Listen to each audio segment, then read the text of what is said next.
আমি সব দিনই অপ্রকাশ্যভাবে ভাবতাম এমন কি কোনো প্রফেশন এক্সিস্ট করে না যেই প্রফেশনের মেন কাজটাই ভ্রমণ ভ্রমণ আর শুধুই ভ্রমণ। এই প্রশ্নের উত্তর খুঁজতে খুঁজতে ইউটিউবের জগতে আমার পরিচয় হয় এমন একজনের সাথে যার কাজ আমাকে অনুপ্রাণিত করে প্রতিনিয়ত। হ্যাঁ, হি ইজ ইরফান জুনেজো। আমার প্রশ্নের উত্তর আমি পেয়ে গেছিলাম, বাট পৃথিবীর প্রতিটা মানুষের লিভিং সিচুয়েশন এক হয় না, সুতরাং সে কাজটা যেভাবে এক্সিকিউট করতে পারছে আমার পক্ষে সেটা একেবারে অসম্ভব হয়ে দাঁড়াচ্ছিল। এরপরে নেক্সট কোশ্চেন আমাকে আরও অস্থির করতে থাকে। এই কাজের উদ্দেশ্য এক থাকবে, কিন্তু অন্য আর কীভাবে এক্সিকিউট করা যেতে পারে? তখন আমার আবার ইউটিউবের জগতে পরিচয় হয় মাঙ্কি ম্যাজিকের সাথে। এখন আমার উদ্দেশ্য তো ছিল ক্লিয়ারই, ভিজিবিলিটিও হয়ে গেছিল স্পষ্ট। How I will execute my work. সুতরাং আজ থেকে শুরু করছি তোমাদেরকে সঙ্গে নিয়ে একটা video series called my dreamy backpack for adventure, where I will travel all across India. তো দেখা হচ্ছে কালকে। সোলো ট্রাভেলের দরুন যেসব প্রয়োজনীয় জিনিসপত্র তুমি ক্যারি করছো সেগুলোর প্রতি সতর্কতা তোমাকেই রাখতে হবে। সে কারণে ডিক্যাথলন থেকে লক জোগাড় করে নিয়েছি ট্রাভেল সিকিউর করার জন্য। এই গেল একটা দিক। আর দ্বিতীয় সমস্যা হলো, যদি তুমি আমার মতো চারচোখ হয়ে থাকো তবে এক্সট্রা চশমা অবশ্যই ক্যারি করো। সে কারণে এই সমস্যার সমাধান অলরেডি আমি কমপ্লিট করে রেখেছি। আর হ্যাঁ, ডিক্যাথলন যাওয়ার সময় শিয়ালদা মেট্রো স্টেশনের ডেকোরেশন দেখে আমি রীতিমতো অবাক। খুব সুন্দর সাজিয়েছে, মনে হলো বলি তাই বললাম। আর তৃতীয় ব্যাপারটি হলো, একজন 25, 26, 27 বছরের ছেলেকে তার পরিবারের প্রতি একটা বড় রোল প্লে করতে হয়, আর সেটা থেকে বেশ কয়েকদিনের জন্য একদমই আলাদা হওয়ার চিন্তা আমাকে রীতিমতো চিন্তিত করছে। কিন্তু এর পাশাপাশি এটাও আমার স্মরণকে ভাবায় যে জীবনের প্রকৃত উপলব্ধি স্বাচ্ছন্দ্যপূর্ণ জীবন অর্থাৎ কমফোর্ট জোনের বাইরেই আরম্ভ হয়। সে কারণেই বিলাসবহুল জীবন থেকে বেরিয়ে একটু থ্রিলিং লাইফ কাটিয়ে দেখি না কি হয়। এই নতুন জগতের আরম্ভ বারাণসী শহর থেকেই করতে চাই। এর পেছনে দুটো রিজন আছে, যা নেক্সট শর্ট ভিডিওতে বলছি আগামী দিন।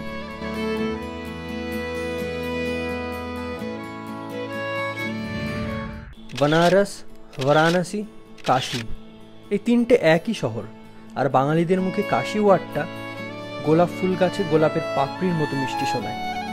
তো এই ভিডিও সিরিজ কাশী থেকে শুরু করার কারণ যদি বলতেই হয়, তবে আমি বলবো কাশী শহরটা হলো সেই শহর যার অস্তিত্ব সিন্ধু সভ্যতারও পূর্বে, যা আজও অ্যালাইভ। এই গেল এক। আর দ্বিতীয় কারণ, কেদারনাথ যাওয়ার সময় ট্রেন কাশী স্টেশনে ঢোকার আগে মালভিয়া ব্রিজ থেকে রাতের কাশীর ঘাটগুলোর ওপর আমার এক ঝলক দৃষ্টি পড়ে। সেই দিন থেকে আমার মন সর্বক্ষণ চঞ্চল হয়েছিল, কবে রাতে কাশীর ঘাটগুলো দেখব। তো আজ finally I am here. Howrah station থেকে অন টাইমে ট্রেন ছাড়লো, বারাণসীতে 2 ঘন্টা লেট। এখন আমার মেন টাস্ক হচ্ছে কোনো হোটেল রেন্ট করা। এবার দেখার পালা এই প্রাচীন শহর আমাকে কি শেখায়, আর পরবর্তী ডেস্টিনেশনে পাড়ি দেওয়ার পূর্বে কি উপলব্ধি সংগ্রহ করে নিয়ে যেতে পারি এখান থেকে। কাশীর 84টা ঘাট, আর এই 84টা ঘাটকে ঘিরে 84টা আলাদা আলাদা প্রাচীন কাহিনী সমগ্র সমাজকে কাশী তার নিজের দিকে আকর্ষিত করছে। তাই আজ 80 ঘাট থেকে মণিকর্ণিকা ঘাট পর্যন্ত হেঁটে যাব আর উত্তর মুখ প্রবাহী গঙ্গার শীতল হাওয়া অনুভব করব। কিন্তু তার আগে একটা ভালো দোকান থেকে সকালে চা খাবো। যাই হোক, প্রতিটা ঘাটের রয়েছে নিজস্ব আভিজাত্য। এছাড়াও কিছু কিছু ঘাটের রয়েছে একটু বেশি গুরুত্বপূর্ণ ইতিহাস, হয়তোবা ভয়াবহ অথবা মধুময়, যেমন 80 ঘাট, রেবা ঘাট, তুলসী ঘাট। আর এই তুলসী ঘাটেই তুলসীদাস রামচরিত মানস আর হনুমান চল্লিশা লিখেছিলেন। তার নাম অনুসারে এই ঘাটের নাম হয়েছিল তুলসী ঘাট। এরপর এগিয়ে যায় হনুমান ঘাটের দিকে, রাজা হরিশ্চন্দ্র ঘাট, কেদার ঘাট, দশাশ্বমেধ ঘাট, মণিকর্ণিকা ঘাট। আর এই মণিকর্ণিকা ঘাটে এসে কেমন যেন মনটা একেবারেই ছমছম হয়ে গেল। এখানে একের পর এক মৃতদেহ এসেই চলেছে। এখানকার চিতার আগুনও কাশী শহরের ন্যায় প্রাচীন, যা আজও নেভেনি, কারণ এই ঘাট অভিশপ্ত। তাই সময়ের শেষ বিন্দু পর্যন্ত এই চিতার আগুন জ্বলতেই থাকবে। মণিকর্ণিকা ঘাটের মিস্টেরিয়াস পরিবেশের কারণে রীতিমতো একটু ভয় পেয়ে যাই। পরদিন সকালে একটু সময় নষ্ট না করে কাশী বিশ্বনাথ বাবার মন্দিরে বাবার দর্শনে চলে আসি। মন্দিরের ভেতরে ফোন ক্যামেরা নিয়ে প্রবেশের অনুমতি না থাকার কারণে মন্দিরের বাইরে মহাদেবের ত্রিশূলের পাশে দাঁড়িয়ে একটা ছবি তুলি। প্রসাদ কিনে ওই দোকানের লকারে ফোন ক্যামেরা রেখে ভোলে বাবার দর্শন করে মনকে ভয়মুক্ত করি। মেন মন্দিরে ফোন ক্যামেরা অ্যালাউ না করলেও মন্দিরের করিডোরে তা উন্মুক্ত। এই করিডোরটা একদম গঙ্গার সাইডে। এখানে আসতে হলে মন্দিরের পাশের গলি হয়ে আসতে হবে, এছাড়াও গঙ্গার যে কোনো ঘাট হয়ে আসা যায়। এই করিডোরেই রয়েছে আদি শঙ্করাচার্য আর রানী আহিল্যাবাইয়ের স্ট্যাচু। মহাদেবের দর্শন সেরে করিডোরের সিঁড়িতে বসি আর ভাবি কি অদ্ভুত, গঙ্গার প্রবাহ যেদিকেই হোক না কেন উত্তর দিকে হওয়া অসম্ভব, কিন্তু কাশীর গঙ্গার প্রবাহ উত্তরমুখী। দেখা হচ্ছে নেক্সট ভিডিওতে কাশীর প্রাচীন গলিগুলিতে। কাশী হলো সুপ্রাচীন এক শহর, সুতরাং কাশীর ঘাট ঘোরার পাশাপাশি যদি তুমি কাশীর সরু গলি না ঘোরো তবে তোমার কাশী দর্শন অসম্পূর্ণই রয়ে যাবে। একেবারে শেষ না হওয়া গলি ঘুরতে ঘুরতে কষ্ট হয়ে গেলে বসে একটু রেস্ট নাও, জল খেয়ে নাও, প্রয়োজনে কিছু খাবারও খেয়ে নাও, তারপরই আবার শুরু করো কাশীর গলি এক্সপ্লোরেশন। কাশীর গলিতে এমনই বানর ছানা নর্মালি লক্ষণীয়। এমনভাবেই কাশীর গলি ঘুরতে ঘুরতে পৌঁছে যাই বানারসের বিখ্যাত কারিগরি শিল্পের এক গলিতে, যেখানে তৈরি হতে দেখি সুবিখ্যাত বেনারসি শাড়ি, যা দেখে মনের ভেতরে এক নস্টালজিক অনুভব প্রতীত হলো। এমনভাবেই কাশীর গলি ঘুরতে ঘুরতে হয়ে যায় সন্ধে। কাশীর লোকাল সাজেশনে আমি চলে আসি দশাশ্বমেধ ঘাটে জমজমাট এক আধ্যাত্মিক গঙ্গা আরতি দেখতে। গঙ্গা আরতির ওই 40 মিনিট শুধু এটাই মনে হচ্ছিল, এ যেন এক নতুন ব্রহ্মাণ্ড। চারিদিকে ঘন্টার আওয়াজ, শঙ্খধ্বনি আর মন্ত্র উচ্চারণ।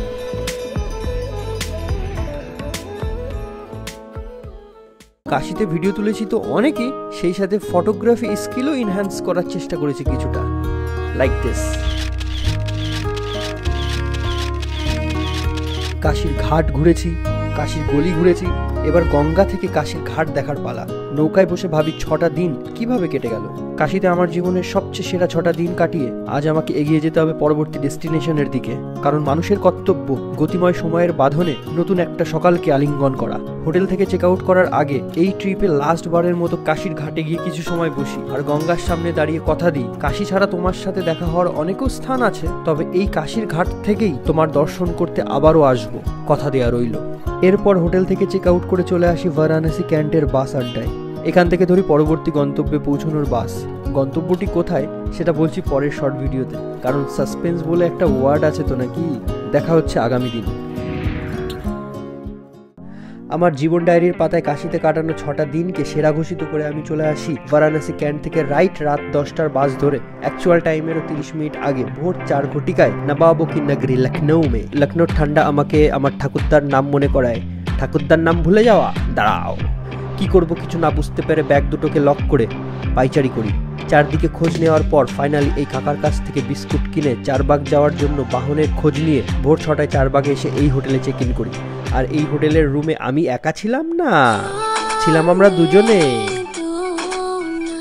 রুমে এসে ছোট্ট একটা ঘুম দিয়ে 11টা নাগাদ বেরিয়ে পড়ি 4 কিলোমিটার দূরে রুমি দরওয়াজা আর বারা ইমামবাড়া দেখার উদ্দেশ্যে। G20 কোনো এক মিটিংয়ের কারণে ভিজিটারদের জন্য এন্ট্রি প্রোহিবিটেড হওয়ায় হতাশ ভরা মন নিয়ে রুমেই ফিরছি, তখনই আমার অমিতাভ বচ্চনের সঙ্গে দেখা সাক্ষাৎ করার পরে মনটা খুশি খুশি হয়ে আমি রুমে চলে আসি আর ভাবি যাওয়া আসার 25-50 টাকা উসুল। জনাব থোড়া মুস্কুরাইয়ে ক্যোंकि आप लखनऊ में हैं। প্রথম দিন G20 কারণে বারা ইমামবাড়া বন্ধ থাকায় পরদিন বেরিয়ে পড়ি বারা ইমামবাড়ার ভুলভুলাইয়া দেখতে। কিন্তু হোটেল থেকে বেরোতে 12:30 বেজে যাওয়ায় পেটে দুপুরের খিদে চেপে বসে। ইমামবাড়া থাকবে তার নিজের জায়গায়, কিন্তু পেটে খিদে থাকলে শরীর খারাপ করবে। তো চলে আসি ওয়ার্ল্ড ফেমাস লখনৌর ইদ্রিস বিরিয়ানি খেতে। দেখে সাধারণ দোকান মনে হলো বিরিয়ানির টেস্ট ছিল অতুলনীয়। লখনৌর বিখ্যাত বিরিয়ানি খেয়ে চলে আসি 50 টাকা টিকিট কেটে বারা ইমামবাড়া। এখানে ভিডিওগ্রাফি প্রোহিবিটেড থাকলেও চুরি করে কিছু ভিডিও তুলেছি। ইনি হলো আমাদের গাইড আর ইনারা হলো আমাদের গ্রুপ। গাইড চার্জ 300 টাকা।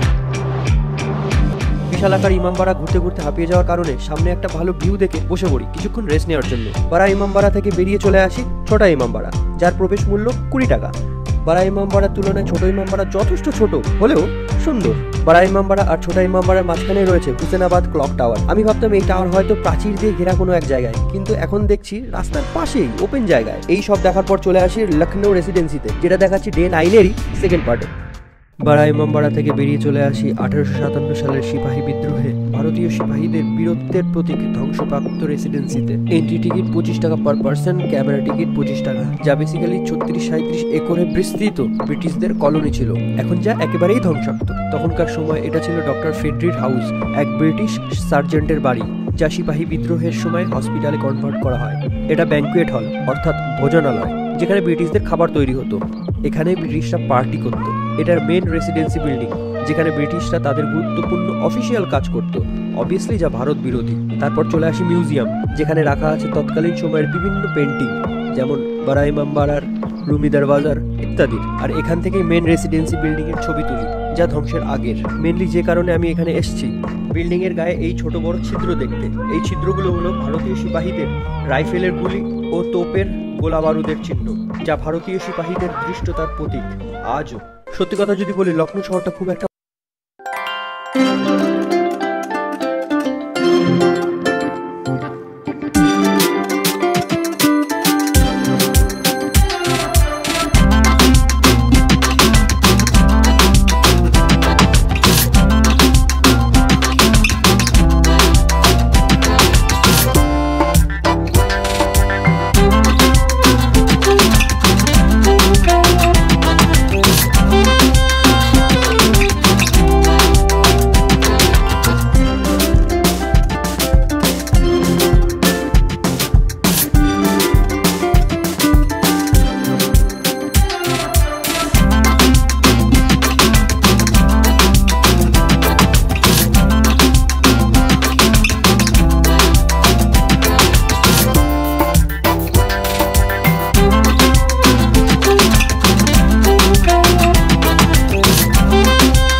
ভক্তরা ক্রমশই এসে চলেছে, যা আমার রুমের দরজা খুললেই স্পষ্ট।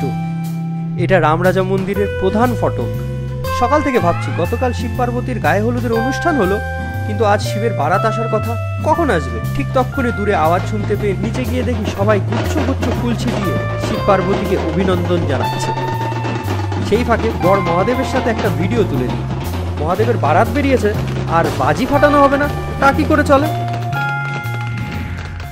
এই সুন্দর সাজানো গোছানো ওরছাতে একটু সময় নষ্ট না করে বেরিয়ে পড়ি ওরছার রাজামহল বা ওরছা ফোর্ট দেখতে, যা বুন্দেল রাজবংশের গুরুত্বপূর্ণ একটি ইমারত। বুন্দেলখণ্ডের রাজা ভারতীচন্দ্র বুন্দেলার তৈরি এই রাজপ্রাসাদের শুরুতেই রয়েছে দিবানে আম, এখনকার সময়ের যেটাকে হাইকোর্ট বলা যেতে পারে, যেখানে রাজা সাধারণ প্রজাদের নানাবিধ সমস্যার সমাধান করত। এরপর মহলের ভেতরে ডান দিকেই রয়েছে দিবানে খাস। রাজা তার খাস খাস সহযোগীদের নিয়ে অর্থাৎ মন্ত্রীদের নিয়ে রাজ্যের গুরুত্বপূর্ণ ডিসিশন কার্যকরী করত, যেটাকে এখনকার সুপ্রিম কোর্ট বলা যেতে পারে। আমি তো রীতিমতো অবাক, এখনো তখনকার করা রং রয়ে গেছে, তাও আবার যে রংগুলো তৈরি করা হতো বিভিন্ন ভেজিটেবল থেকে, যেমন টমেটোর রস, বেগুনের রস, শাকসবজির রস ইত্যাদি। এই জালি জালি জানালাকে বলে ঝাড়খা। রাজপরিবারের মহিলারা বাইরের অ্যাক্টিভিটিস গুলো এখানে বসেই দেখতো, জনসমক্ষে যাওয়ার অনুমতি না থাকার কারণে, বেসিক্যালি রয়্যালিটি মেনটেন করার আদেশ স্বরূপ। এখানে এসে একটা জিনিস বুঝলাম না, রাজপ্রাসাদের কারুকার্যের জন্য, ব্যালকনির জন্য, বারান্দার জন্য এত জায়গা, কিন্তু সিঁড়িগুলোর স্টেপ এত হাই আর ন্যারো কেন? রাজার এইসব কীর্তি দেখে চলে আসি একদম পাশেই জাহাঙ্গীর মহল। বুন্দেলখণ্ডে জাহাঙ্গীরের নামে ফোর্ট কেন? এর পেছনে আছে একটা ইন্টারেস্টিং কাহিনী, যা ওরছার ফুল ভিডিওতে বলেছি। ফুল ভিডিও আপলোড করা মাত্রই এই শর্ট ভিডিওর কমেন্ট সেকশনে প্রথমেই ফুল ভিডিওর লিংক পিন করে দেবো। আমার আধ্যাত্মিক শক্তি আরোহণ করার একমাত্র ক্ষেত্র হলো প্রাকৃতিক সৌন্দর্যতা।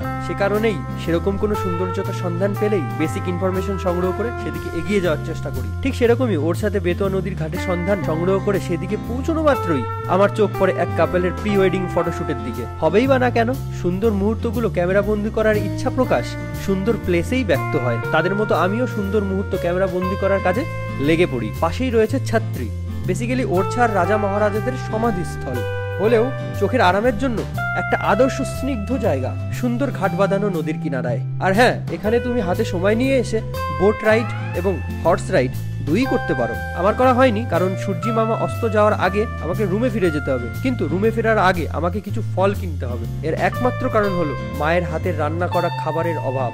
15 দিন কন্টিনিউয়াস বাইরের খাবার খাওয়ার কারণে আমার পেটের অবস্থা বড্ড শোচনীয়।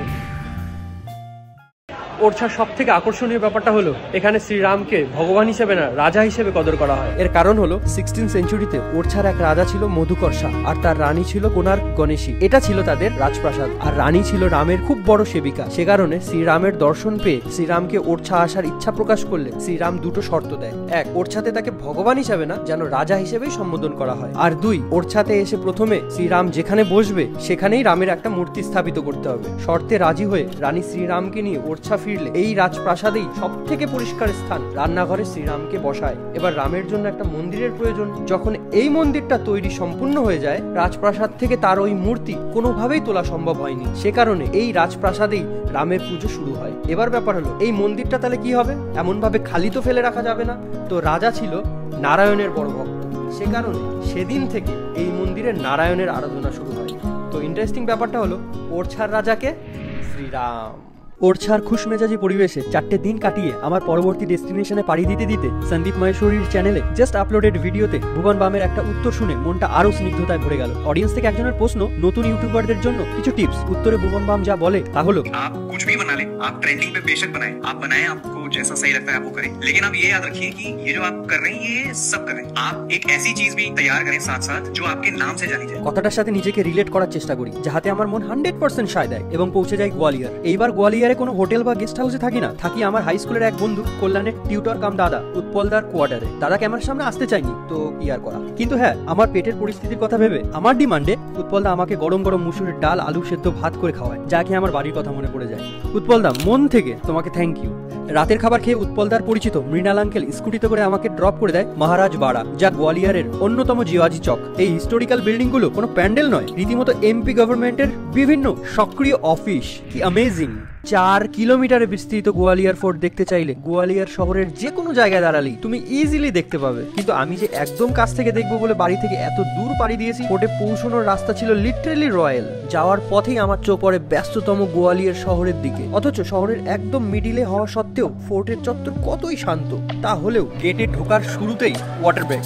এখনো পুরো ফোর্ট দেখাই তো বাকি রয়েছে। মেন ফটক পার করে ফোর্টে ঢুকতেই চোখ পড়ে মানুষরূপী এই বানর ছানাদের দিকে, আর মনে মনে বলি, খোকা যে পাছায় ভর দিয়ে ওটার উপরে বসে আছো, সিকিউরিটি দেখলে সেটাকে লাল করে দেবে। আমি আর জোরাজুরি না করে ফোর্টের ভেতরে ঢুকতেই নিজেকে রয়্যাল বলে পতিত হলো। এইসব বিশাল বিশাল পাথরের পিলারের গায়ের নকশা দেখে আমি তো আরো অবাক হলাম পাহাড়ের উপর মানসিং এর তৈরি মান মন্দির প্যালেসের একদম মিডিলের আন্ডারগ্রাউন্ড দেখে। এই আন্ডারগ্রাউন্ডের তাপমাত্রা নর্মালের থেকে কম হওয়া সত্ত্বেও আমার গা দিয়ে রীতিমতো ঘাম ছুটছে। একটা আশ্চর্য ব্যাপার হলো, একই রাস্তা দিয়ে তিনবার রাউন্ড মারলাম, মনে হচ্ছে যেন এই ভুল ভুলাই। ডে 16 শেষ হয়নি, বাকিটা থাকছে ডে 16 এর নেক্সট পার্টে।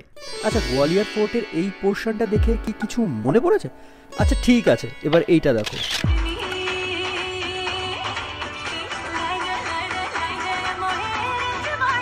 বলিউডের কলঙ্ক ফিল্ম। তো যাই হোক, মানসিং প্যালেসটা সামনাসামনি আরো সুন্দর। ফোর্টের পাশেই রয়েছে ছোট ছোট আরো কিছু ফোর্ট, যেমন কর্ণমহল। গোয়ালিয়র ফোর্টের যেখানে আমি দাঁড়িয়ে আছি সেটা হচ্ছে কর্ণমহলের ছাদ, আর সেই সাথে শুধু কর্ণমহলের ছাদে না, পুরো গোয়ালিয়রের টপে দাঁড়িয়ে আছে। কর্ণমহলের পাশে রয়েছে বিক্রম মহল, আর বিক্রম মহলের সেরকম দেখার কিছু নেই, বেরিয়ে যাচ্ছি। কিন্তু বিক্রম মহলের পাশ থেকে এই ভিউটা একটু এনজয় করো। বিক্রম মহলের পাশেই রয়েছে সামনাসামনি জাহাঙ্গীর মহল ও শাহজাহান মহল। এখানেও কেন শাহজাহান মহল আর জাহাঙ্গীর মহল? কারণ গোয়ালিয়রে কখনো এক রাজার শাসনই চলেনি, কারণ সময়ের সাথে সাথে বিভিন্ন রাজা নবাব গোয়ালিয়র আক্রমণ করে জয়ী হয়ে নিজের শাসন চালিয়েছে। আর আমার এই সব ছোট ছোট মহলের মধ্যে কর্ণমহল লেগেছে সব থেকে খাস। 4 কিলোমিটারে বিস্তৃত এই গোয়ালিয়র ফোর্টের চত্বরে শুধু মানসিং প্যালেস, কর্ণমহল, বিক্রম মহল, জাহাঙ্গীর মহল ও শাহজাহান মহল ছাড়াও আরো কয়েকটা দেখবার মতো সমকালীন স্থাপত্য রয়েছে। কিন্তু বাকি এই হিস্টোরিক্যাল আর্কিটেকচার দেখবার আগে তোমার খিদে পাবে চরম আকারে। ওপরে ম্যাগি ছাড়া আর কোনো বেস্ট অপশন একেবারেই নেই। পেটকে শান্ত করে 150 টাকায় টোটো রিজার্ভ করে বেরিয়ে পড়ুন। এই ব্যাটা নিজে থেকেই বলে, দাদা আমি তোমাকে গাইড করি, তুমি খুশি হয়ে যে টাকা দিতে চাও দিয়ে, অপছন্দ হলে কোনো টাকাই দিতে হবে না। এই কথা শোনার পর আর তাকে অ্যাভয়েড করতে পারি না। লিটারেলি তার গাইডেন্স ছিল A+। খুশি হয়ে তাকে 100 টাকা দিই। যাই হোক, আমাকে গাইড করে ঘুরিয়েছে গুরুদুয়ারা, তারপর তেরিকা মন্দির আর সাসবহু টেম্পল। বড়টা সাস টেম্পল আর ছোটটা বহু টেম্পল। এই সাসবহু টেম্পলেই ছিল বেশ কিছু সময় বসে থাকার মতো স্নিগ্ধ পরিবেশ, একদম কিনারায় সিচুয়েটেড হওয়ার কারণে। আর এখানেই পরিচয় হয় সুহাস হোলকারের সাথে। হোলকারের পদবি শুনে আমার এক্সপ্রেশন দেখে আমার জিজ্ঞেস করার আগেই বলে, হ্যাঁ আমি রানী আহিল্যাবাই হোলকারের বংশধর। তারপর তার সাথে প্রচুর কথা হয়। সোলো ট্রাভেলের দরুন অনেকও স্ট্রেঞ্জারদের সাথে দেখা হবে, তা আমি জানতাম, কিন্তু এমন এক রাজবংশীয়র সাথে পরিচয় হবে, আমি লিটারেলি সারপ্রাইজড। জেনারেলি যে কোনো মেলাতে তুমি কিসের স্টল দেখো? ফুচকার স্টল, ফাস্টফুডের স্টল, বিভিন্ন অ্যাক্টিভিটিস যেমন নাগরদোল্লা, ডিস্কো, ড্রাগন। তুমি কি কখনো মেলাতে খেলনা না, অরিজিনাল অটো, বাইক, 4 হুইলারের স্টল দেখেছো? জানুয়ারি ফেব্রুয়ারি 2 মাস জুড়ে আয়োজিত গোয়ালিয়র মেলাতে তা ইজিলি লক্ষণীয়। গোয়ালিয়রে এসছি আর এমন মেলাতে আসবো না, তা কি করে হতে পারে? কল্যাণকে বাইকে চাপিয়ে ওর কোয়ার্টার থেকে তুলে নিয়ে চলে আসি এই মেলায়। মেলায় জামা কাপড়ের দোকান থেকে ঠাস করে ধর্মতলার কথা মনে পড়ে গেল। মেলার এই জমজমাট আলোয় সাজানো নাগরদোল্লা দেখে আমি নিজেকে না সামলাতে পেরে দুখানা টিকিট কেটে চেপে বসতেই পুরো মেলার আলো দেখে আমি রীতিমতো অবাক। সেই সাথে নাগরদোল্লার ভ্যারাইটি দেখে আমি আশ্চর্যচকিত।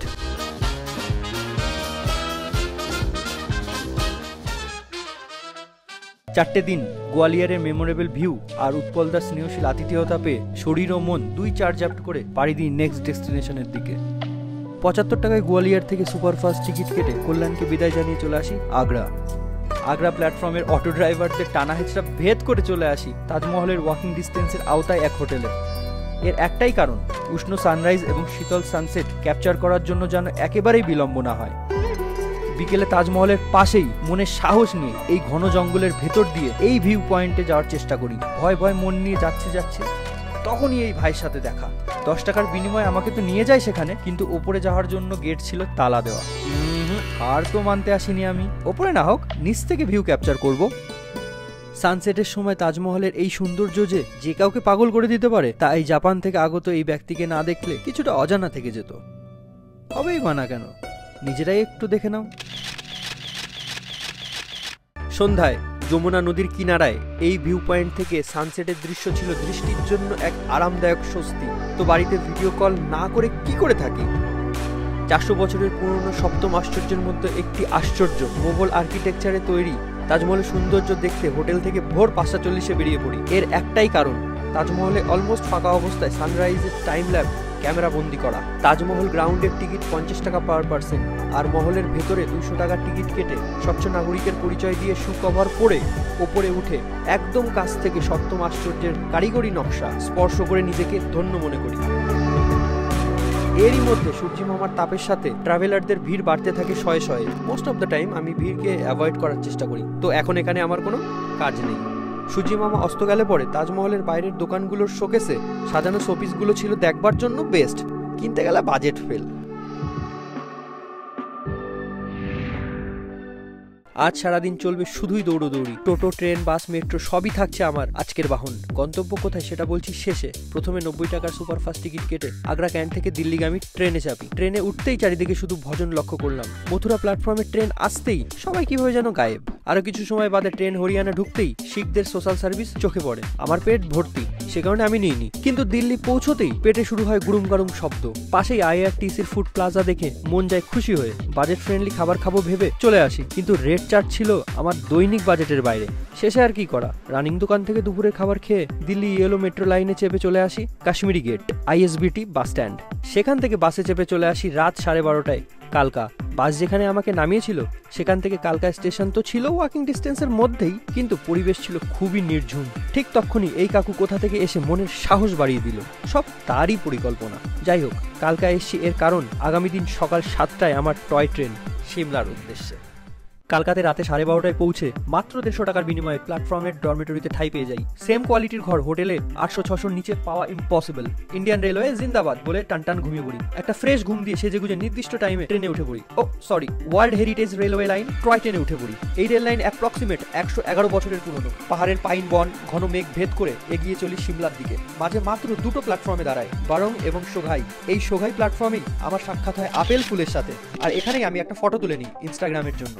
আমার এই ভিডিও সিরিজের প্ল্যান ছিল জাস্ট টয় ট্রেনের যাত্রা এক্সপিরিয়েন্স করা, নেক্সট ডে ব্যাক। কিন্তু টয় ট্রেনে পরিচয় হয় বনগাঁর এক ফ্যামিলির সাথে। তাদের মানালি ট্রিপের আইটিনারি শুনে মন সায় দিল, সিমলা পর্যন্ত চলেই এসেছি, আর একটুখানি তো মানালি, ঘুরে আসাই যায়। এই ভেবে তাদের সাথে জয়েন করি। ফাইনালি সিমলা পৌঁছতে শুরু হয়ে যায় বৃষ্টি। বুক ভরা ব্যথা নিয়ে বৃষ্টির দিকে তাকিয়ে থাকি। ঠিক তখনই মন বলে ওঠে, ফালতু বসে থাকা কোনো সেন্স নেই, শর্ট ভিডিওর স্ক্রিপ্ট লিখে কাজ এগিয়ে রাখি। বৃষ্টি কিছুটা থামলে মল রোডে গিয়ে এই চার্চের সামনে দাঁড়িয়ে আরো কয়েকটা ইনস্টাগ্রামের জন্য ছবি তুলে রুমে চলে আসি। দেখা হচ্ছে আগামী দিন। নেক্সট ডে সিমলাতে আমাদের itinerary Shimla local sight seen. সকালের ব্রেকফাস্ট সেরে ফার্স্টে চলে আসি কুফরি। এখানে বিভিন্ন অ্যাক্টিভিটিস করার সুযোগ রয়েছে, যেমন single zip line, couple zip line, valley crossing, net climbing ইত্যাদি। কিন্তু অ্যাক্টিভিটি স্পটে যাওয়ার জন্য 500 টাকা পার পার্সন হর্স রাইড করে সেখানে গিয়ে আরো 1000 টাকা পে করে ওই সব অ্যাক্টিভিটিস করা যাবে। কিন্তু আমি যাইনি, গেছিল বনগাঁর দাদারা। কেন জানি না আমার গাট ফিলিং সাই দেয়নি যাওয়ার জন্য, আর আমার আশঙ্কা একদম ঠিক ছিল। কুফরির অ্যাক্টিভিটি প্রপারলি এনজয় করতে হলে নভেম্বর টু জানুয়ারি আসতে হবে। Next location green valley. সেখানে দেখার ছিল না কিছুই, শুধুমাত্র পাইন গাছের শাড়ি, দ্যাটস ইট।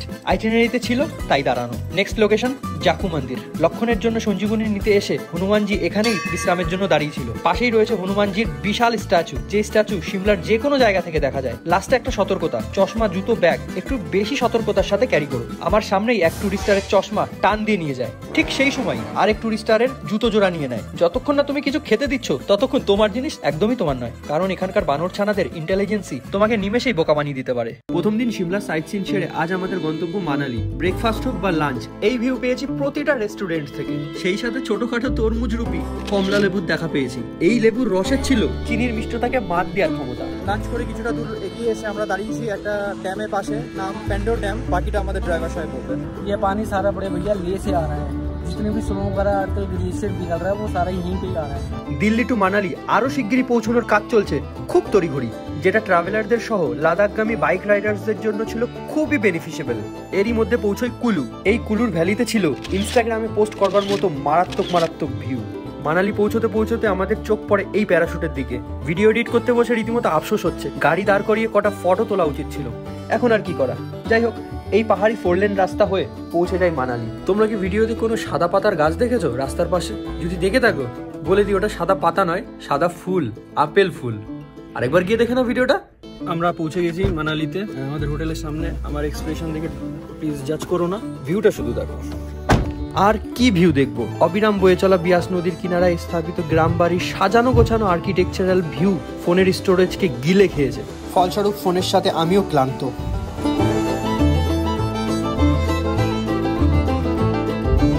সন্ধ্যায় ব্যালকনি থেকে মানালির পাহাড়ের দৃশ্য দেখে রাতের খাবারের সন্ধানে চলে আসি মানালি মল রোডে। আগের দিন সিমলায় মল রোডে গিয়েও বৃষ্টি ছিল, আজকে মানালির মল রোডে এসেও বৃষ্টি। দেখা যাক কালকের ওয়েদার কি হয়।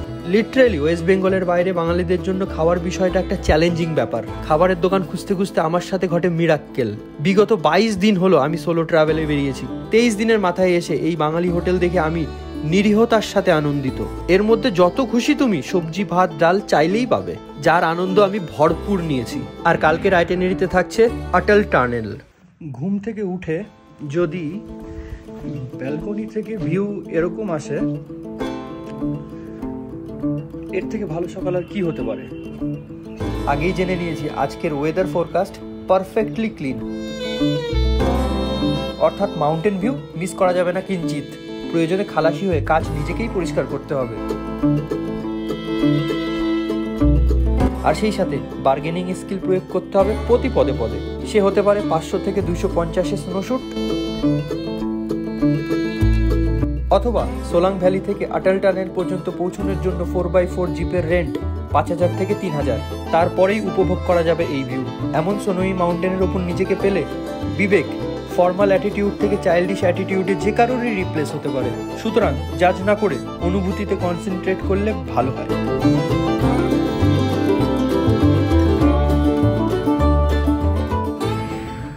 দেখেছো, স্নোই মাউন্টেন দেখে পাগলের মতো লাফালাফি করতে করতে অটল টানেল তো দেখাইনি আগের শর্ট ভিডিওতে। এই অটল টানেল স্বর্গীয় অটল বিহারী বাজপেয়ীর ড্রিম প্রজেক্ট ছিল। সে কারণে ওনার স্মরণে রোতাং টানেল থেকে পরিবর্তন করে অটল টানেলের নাম রিপ্লেস করা হয়। ফটো, ভিডিও এবং অনেক স্মৃতি নিয়ে আমাকে ফিরতে হয়েছে সেখান থেকে। এত সময় হয়েছে ক্যালোরি বার্ন, এবার ক্যালোরি আর্ন করার পালা।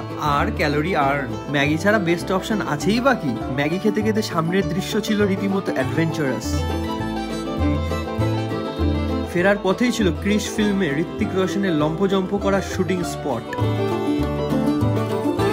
বিয়াস নদীর এমন প্রাকৃতিক দৃশ্যের সঙ্গে সম্মুখীন হলে শুটিং এর কোনো প্রয়োজন নেই, মনের সাথে শরীর এমনিই লাফিয়ে উঠবে। রাতে ছিল চিকেনের আয়োজন, যা খেয়ে এবার মনে হচ্ছে বেশ কিছু অংশে ক্যালোরি আর্ন হচ্ছে।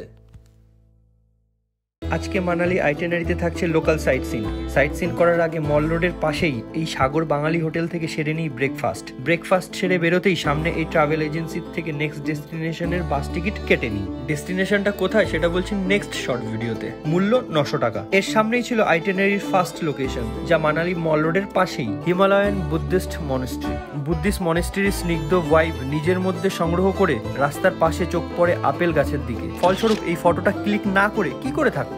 এরপর নেক্সট লোকেশন 25 টাকা দিয়ে টিকিট কেটে ক্লাব হাউস। এই ক্লাব হাউসে ঢুকতেই মটকা গেল গরম হয়। এ তো নর্মাল মার্কেট, এর জন্য কিসের 25 টাকা? ঠিক তখনই মনের ভেতরের এক্সপার্ট সাড়া দিল। 25 টাকা এমনি নেয়নি, নিশ্চয়ই কিছু আছে। এদিক সেদিক ঘুরে দেখতেই বুঝলুম এই ক্লাব হাউসের এরিয়ার মধ্যে দিয়েও বিয়াস নদী বয়ে চলেছে সারি সারি পাইন গাছের পাদদেশ দিয়ে। সব পয়সা ভিউ এর। এছাড়াও এখানে ছিল আই লাভ মানালি, একটা ছবি তুলেই নিলাম। আরে বাবা 25টা টাকা দিয়েছি তো নাকি, কিঞ্চিত পয়সা উসুল না করলে চলবে কি করে? হিমালয়ান বুদ্ধিস্ট মনেস্ট্রি এবং ক্লাব হাউস দেখে চলে আসি হিড়িম্বা টেম্পল, যার লিঙ্ক সরাসরি মহাভারতের সাথে রয়েছে। হিড়িম্বা ছিল এক রাক্ষসী এবং পাণ্ডুপুত্র ভীমের দ্বিতীয় বউ। এই টেম্পলের ভেতরে ফটোগ্রাফি, ভিডিওগ্রাফি স্ট্রিক্টলি প্রোহিবিটেড। ভেতরে গিয়ে প্রণাম করে প্রসাদ নিয়ে চলে আসি টেম্পলের চতুর্দিকের বিশাল বিশাল আকারের দেবদারু বাগানে। আমার বিশ্বাস এই দেবদারু গাছের বয়স কিছু না হলেও 1000 বছরেরও বেশি। এই ভেবেই অবাক হয়ে দেবদারু গাছের সাথে এই স্মৃতি ক্যামেরা বন্দি করে নিয়ে চলে আসি মানালি ভলভো বাস স্ট্যান্ড। না একটু ভুল হচ্ছে, এটা কোনো সাইট সিন নয়। আমার পরবর্তী গন্তব্যে পৌঁছানোর বাস এখান থেকেই ছাড়বে।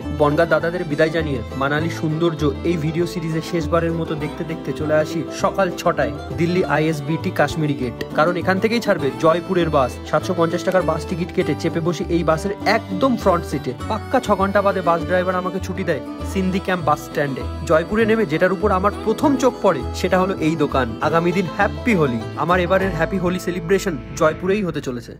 সরি টু সে, আগামী দিন নয়, পরশু হ্যাপি হোলি। আজ দিল্লি থেকে সিন্ধি ক্যাম্পে নেমে সিন্ধি মেট্রো স্টেশনের পাশেই এই হোটেল গৌরবে রুম নিয়ে নিই। ও সরি, রুম বললে একটু ভুল হবে, এই হোটেলের ডরমিটরিতে চেক ইন করি। আমার এই ভিডিও সিরিজে এমনই তো ডরমিটরি খুঁজছিলাম এতদিন ধরে, ফাইনালি জয়পুরে এসে পেয়ে গেলাম। ডরমিটরি পেয়ে বেশি খুশি হওয়ার দরকার নেই, কারণ আজ একটা ভারী কাজ সম্পূর্ণ করতে হবে। মানালিতে 5 দিন সেম ড্রেস পরে কাটিয়েছি। আমার পরিষ্কার মনের মতো এই জামা কাপড়গুলোকেও পরিষ্কার করার সময় চলে এসেছে। ভাবা যায় জামা কাপড় ধুয়ে লিফটে যাচ্ছি ওপরে জামা কাপড় ছড়াতে। স্নান সেরে খেতে বসে যাই রুই মাছের ঝোল ভাত। এই লাঞ্চ অফার করেছে এই হোটেলের ম্যানেজার রাজবীর ভাইয়া। এই দাদার একটা গুড কোয়ালিটি হলো কাস্টমার স্যাটিসফ্যাকশনের ব্যাপারে যথেষ্ট সিরিয়াস। এই শর্ট ভিডিও শেষে রাজবীর ভাইয়াকে জানাই মন থেকে ধন্যবাদ। জয়পুরের এই হোটেল গৌরবের লোকেশন কমেন্টের প্রথমে পিন করে দিয়েছি। জয়পুরে ফার্স্ট ডে এক্সপ্লোর করিনি কিছুই, কারণ এই ভিডিও সিরিজ কন্টিনিউ করার আগে দুটো গুরুত্বপূর্ণ কাজ কমপ্লিট না করলে অ্যাকচুয়াল কাজে কনসেন্ট্রেট করতে মেন্টালি স্ট্রাগল করতে হচ্ছে। কাজ নাম্বার 1, লুক ওয়াইজ একটু ফর্মাল হওয়া খুবই গুরুত্বপূর্ণ, যার দায়িত্ব দিয়েছি দ্য পারফেক্ট সিজার স্যালনের হাতে।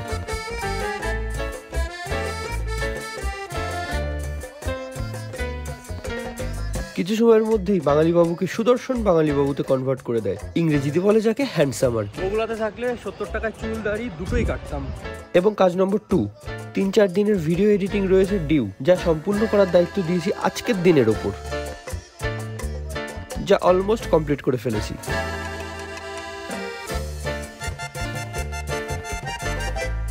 বিকেলে হট করে ওয়েদার গরম হয়ে গেল কি করে? গরম আবহাওয়ার দিকে তাকাতেই দেখি বুড়ির ঘর পোড়ানো হচ্ছে যে। আগামী দিন হ্যাপি হোলি। দোল হলো হিন্দু ধর্মের এনথুসিয়াস্টিক উৎসব। It is also known as the festival of colours. আমার ড্রিমি ব্যাকপ্যাক ফর অ্যাডভেঞ্চার সিরিজে এই দিনটায় রাজস্থানের জয়পুরে দোল উৎসব পালন করতে চলেছি। এই ব্যাপারটা আমার কাছে একটা স্মরণীয় দিন হয়ে থেকে যাবে সারাটা জীবন। একটুও সময় নষ্ট না করে চলে আসি সিন্ধি ক্যাম্প। আমি আছি এখন সিন্ধি ক্যাম্প মেট্রো স্টেশনে, হোটেলের পাশেই একদম। আর যাবো আমি বাড়ি চৌপার মেট্রো স্টেশনে। এই বাড়ি চৌপার মেট্রো স্টেশনের পাশেই শ্রী গোবিন্দ দেবজির মন্দির, রাধাকৃষ্ণের মন্দির। কিন্তু সেখানে পৌঁছানোর আগেই আমি রীতিমতো সারপ্রাইজড। ওই মন্দিরে পৌঁছানোর আগেই পথের হাওয়া মহল দেখে রুমে ফেরার সময় এখানে কিছু সময় কাটানো যাবে। তো টানটান চলে আসি গোবিন্দ দেবজি টেম্পল। এখানকার মাহল ছিল লিটারালি মাসমারাইজিং। চারিদিকে রং বেরঙের আবির মাখিয়ে আনন্দ উদযাপন, যা ডকুমেন্ট করতে দেখি আমার মতো জি নিউজকেও। এ এক এমন উৎসব যা পালন করবার জন্য না প্রয়োজন কোনো সম্পর্কের, না প্রয়োজন কোনো পরিচয়ের, কারণ এই উৎসবের মূল উদ্দেশ্য আনন্দ উদযাপন। হাওয়া মহলের সামনেও ছিল দোল উদযাপনের জমজমাট পরিবেশ। আবারও সবাইকে জানাই আজ জয়পুরে অন্তিম একটা কাজ বাকি। কাজটা সম্পূর্ণ করে আগামী দিন থেকেই জয়পুর এক্সপ্লোরেশন শুরু করব। রাজস্থানের কিছু ট্র্যাডিশনাল জিনিস যেমন জুতো, ঘাগরা, কোট খুব পছন্দ হয়ে যায়। ফলস্বরূপ বাড়ির জন্য কিনেই ফেলি। কিনে তো ফেলেছি, কিন্তু বাড়ি যাওয়ার যে এখনো অনেক দেরি। কি করি idea, safe and secure option by post office. যেহেতু বাই পোস্টে জিনিসগুলো বাড়িতে পাঠাচ্ছি, তো কেননা সেই সাথে বাড়তি জিনিস যেমন sweater, jacket, muffler, extra shirt, যা এই ট্রিপে আর লাগবে না, প্রয়োজন নেই, সেইগুলোও পাঠিয়ে দিই। Perfect solution. কিন্তু পোস্ট অফিসে এমন প্যাকেজিং অ্যালাউ করেনি। ব্রাউন টেপ দিয়ে পুরোপুরি কভার করার পর অ্যালাউ করেছে, যা তাড়াহুড়োতে আর ভিডিও করতে পারিনি। জয়পুর পোস্ট অফিসের কাজ ছেড়ে চলে আসি উইন্ড ভিউ ক্যাফে। এই ক্যাফেতে যাওয়ার জন্য আগে থেকে 200 টাকা দিয়ে টিকিট কাটতে হবে। এই ক্যাফে যাওয়ার জন্য প্রথমে 200 টাকার কুপন কাটতে হবে, তারপর খাবারের সাথে অ্যাডজাস্ট হয়ে যাবে। মানে 250 টাকা হলে 200 টাকা মাইনাস, শুধুমাত্র এই ভিউটার জন্য। যদিও বা এই 200 টাকা পরে খাবারের সাথে অ্যাডজাস্ট হয়ে যাবে। জয়পুর এক্সপ্লোর করার জন্য সব থেকে বেস্ট ট্রান্সপোর্টেশন ওয়ে হলো বাইক অথবা স্কুটি। জয়পুর জাংশনের পাশে বাইক পার্কিং এ জয় রাইডস বাইক রেন্ট, যার অ্যাপ লিঙ্ক কমেন্টের প্রথমেই পিন করে দিয়েছি। স্কুটিতে পেট্রোল ভরে চলে আসি রেড স্যান্ডস্টোন এবং মার্বেল দিয়ে তৈরি জয়পুরের মেন টুরিস্ট অ্যাট্রাকশন রাজা মানসিং এর তৈরি আমির ফোর্টে। 100 টাকা দিয়ে টিকিট নিয়ে আমির ফোর্টে লায়ন গেট বা সিং পোল দিয়ে প্রথমেই চলে আসি দিবানে আম। এখানেই রাজা সাধারণ জনগণের সমস্যা সমাধান করতো। এর পাশেই গণেশ পোল দিয়ে চলে আসি শীষ মহল। বেলজিয়াম থেকে নিয়ে আসা আয়না দিয়ে মহলের এই সেকশনের ওয়াল, সিলিং চতুর্দিকে নকশা করা। রাতে সামান্য কিছু প্রদীপ ধরিয়ে প্রচুর মাত্রায় আলো তৈরি করাই এর মেন উদ্দেশ্য। বেলজিয়াম থেকে আনা এই আয়নায় একগাল হাসি হেসে চলে আসি শীষ মহলের অপোজিটে সুখমহল, যেখানে ডিসপ্লে করা রয়েছে মহারানীর হুইল চেয়ার। না, মহারানী পঙ্গু ছিল না। মহারানীর কস্টিউম এবং জুয়েলারি ছিল অস্বাভাবিক, যা ছিল 18-19 কেজি। এই ভারী কস্টিউম জুয়েলারি পরে হুইল চেয়ারে বসে সারা মহল ঘুরে বেড়াতো। রাজকীয় ব্যাপার স্যাপার আর কি। এরপর লাস্টে চলে আসি সিক্রেট টানেলে। এই টানেল ছিল 1.5 কিলোমিটার বিস্তৃত জয়গড় ফোর্ট পর্যন্ত, যা আমির ফোর্ট এবং জয়গড় ফোর্টকে কানেক্ট করে রেখেছে। কারণ জয়গড় ফোর্ট ছিল অস্ত্র শস্ত্র তৈরি করার ফ্যাক্টরি, যাতে যুদ্ধকালীন পরিস্থিতিতে যাতায়াত পরিষ্কার থাকে। আমির ফোর্ট থেকে সোজা চলে আসি জয়গড় ফোর্ট। এই ফোর্ট 700 বছর ধরে তৈরি করা হয়। সাভাই জয়সিং দ্বিতীয়র দ্বারা 1726-এ তৈরি সম্পূর্ণ হয় এই ফোর্ট। এই ফোর্ট আমির ফোর্টকে সুরক্ষিত রাখবার জন্য তৈরি করা হয়েছিল। এখানেই রয়েছে দুনিয়ার সবচেয়ে বড় কামান, নাম তার জয়বান তোপ। এই তোপ দেখে আমার মনে একটাই প্রশ্ন জন্মায়, তোপের চাকা আমার হাইটের থেকেও বড়, এই তোপকে পাহাড়ের উপরে আনলো কি করে? এই প্রশ্নের সন্ধান আরম্ভ করা মাত্রই জানতে পারি এই জয়গড় ফোর্ট ছিল তোপ ফ্যাক্টরি, আর এই তোপ এই পাহাড়ের ওপরেই তৈরি করা হয় 1720-তে। সেই থেকে বেটা এখানেই দাঁড়িয়ে। কি নির্মম এই প্রকৃতি, যত্নের নামে শুধুমাত্র একটা টিনের ছাদ। যাই হোক, জয়গড় ফোর্ট ঘুরতে ঘুরতে চলে আসি আমের ফোর্টের সাইডে। এখান থেকে আমের ফোর্ট সহ চারিপাশের পাহাড় দেখে শুধুমাত্র একটা খেয়ালই আমার মাথায় আসে। আমার মতে এই ফোর্টের নাম জয়গড় রাখাই হয়েছিল ভুল। ফোর্টের নাম ড্রোন ফোর্ট রাখলে একেবারেই মন্দ কিছু হতো না। বাকিটা এই ফোর্টের চারিপাশের ভিউই বলে দেবে।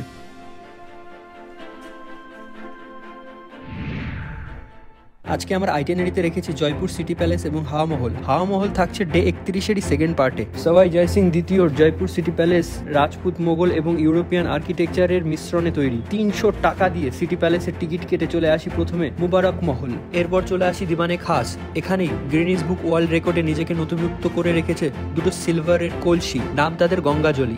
একটা কলসি 4000 লিটার জল ধারণ করার ক্ষমতা রাখে, যা 14000 সিলভার কয়েন দিয়ে তৈরি করা হয়েছিল। এরপর চলে আসি চন্দ্রমহলের সামনে। এই মহলে আজও রয়্যাল ফ্যামিলি থাকে। তুমি চাইলে চন্দ্রমহলের কিছু অংশ ঘুরে দেখতেই পারো, যার টিকিট মূল্য 3000 টাকা পার পার্সন, যা আমার এই সোলো ট্রাভেলের 2 দিনের খরচ। অবভিয়াসলি আমি সেখানে যাইনি, নেক্সট টাইম ভেবে দেখবো। এই সিটি প্যালেসে আরো 3টে দেখবার জায়গা আছে, যেখানে ভিডিওগ্রাফি এবং ফটোগ্রাফি স্ট্রিক্টলি প্রোহিবিটেড, যেমন দিবানে খাস, মহারাজা সবাই ভবানী সিং গ্যালারি এবং ওয়েপেন গ্যালারি। এই ওয়েপেন গ্যালারিতেই ছিল সেই রাইফেল যেটাকে আরেকজনের ঘাড়ে রেখে ফায়ার করতে হতো। যে রাইফেলকে ঘিরে বাংলায় একটা প্রবাদ আছে, প্রবাদটা হলো আমার ঘাড়ে বন্দুক রেখে ফায়ার করো। এটা মহারাজ সবাই জয়সিং এর নাহারগড় ফোর্ট থেকে শহরের দৃশ্য, আর এটা ফোর্টে যাওয়ার সময়কার দৃশ্য। দুই ছিল অভাবনীয়। রাজরাজাদের প্রাসাদ দেখবার জন্য চাই একমাত্র শারীরিক জোর, কারণ প্রাসাদগুলো হয় বিশাল বিশাল আকারের। সুতরাং সেদ্ধ ছোলার এনার্জির থেকে ভালো অপশনই ছিল না ফোর্টে ঢোকার মুখে। ছোলা সিদ্ধ খেয়ে এনার্জি বাড়িয়ে 50 টাকা দিয়ে টিকিট কেটে ফোর্টে ঢুকতে এই মডেলগুলোর দিকে আমার দৃষ্টি গিয়ে পড়ে। আরে ভাই, ওটা কামান, হারিয়ে যাওয়া ভালোবাসা নয়। কি আর বলি, কিছু বলার নেই। নাহারগড় ফোর্টে ঢোকা মাত্রই যে বিষয়টা আমার দৃষ্টি কেড়েছে, ফোর্টের দেওয়ালের রঙের কারুকার্য মুগ্ধ করবে যে কাউকে। এমনই রঙের নকশা ভরা প্রাসাদ ঘুরতে ঘুরতে চলে আসি রাজবাড়ির ড্রেসিং রুমে। এখানে রাজা, রানী, মহারানী এসে ড্রেস আপ করতো। বেসিক্যালি কোনো বিয়ের অনুষ্ঠান হলে এখানে এসে সেজে গুজে তারপর বিয়ে খেতে যেত। নাহারগড় ফোর্টে এসে ফোর্টের ছাদে আসতে একদমই যেন ভুল না হয়। ছাদ থেকে রয়েছে পুরো জয়পুর শহরের প্যানোরামিক ভিউ দেখবার সুযোগ, যা মিস করলে একেবারেই চলবে না। সেই সাথে এই জায়গাটাও মিস করলে কিন্তু একেবারেই চলবে না। কি দেখে কিছু মনে পড়ছে? আমির খানের রং দে বসন্তী ফিল্মের বিয়ার সিন এখানেই শুট হয়েছিল যে।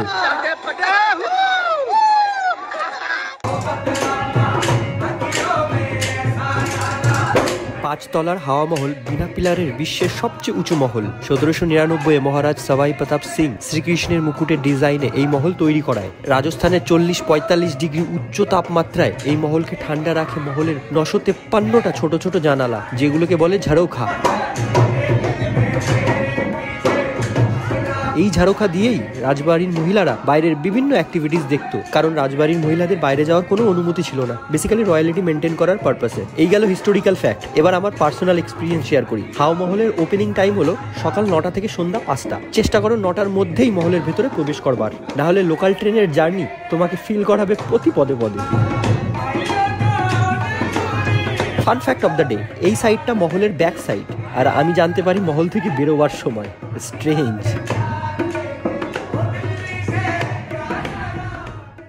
রাজস্থানের পিঙ্ক সিটির থেকে এবার পাড়ি দেওয়ার পালা ব্লু সিটির দিকে। যোধপুরে পৌঁছানোর জন্য 90 টাকা দিয়ে সুপারফাস্ট টিকিট কেটে জয়পুর প্ল্যাটফর্ম থেকে ট্রেনে উঠতেই সামনের দিক থেকে ছিটকে আসা বাথরুমের গন্ধের সাথে আমিও ট্রেনের পেছনের দিকে সরে আসতেই আবহাওয়া একেবারেই ফ্রেশ।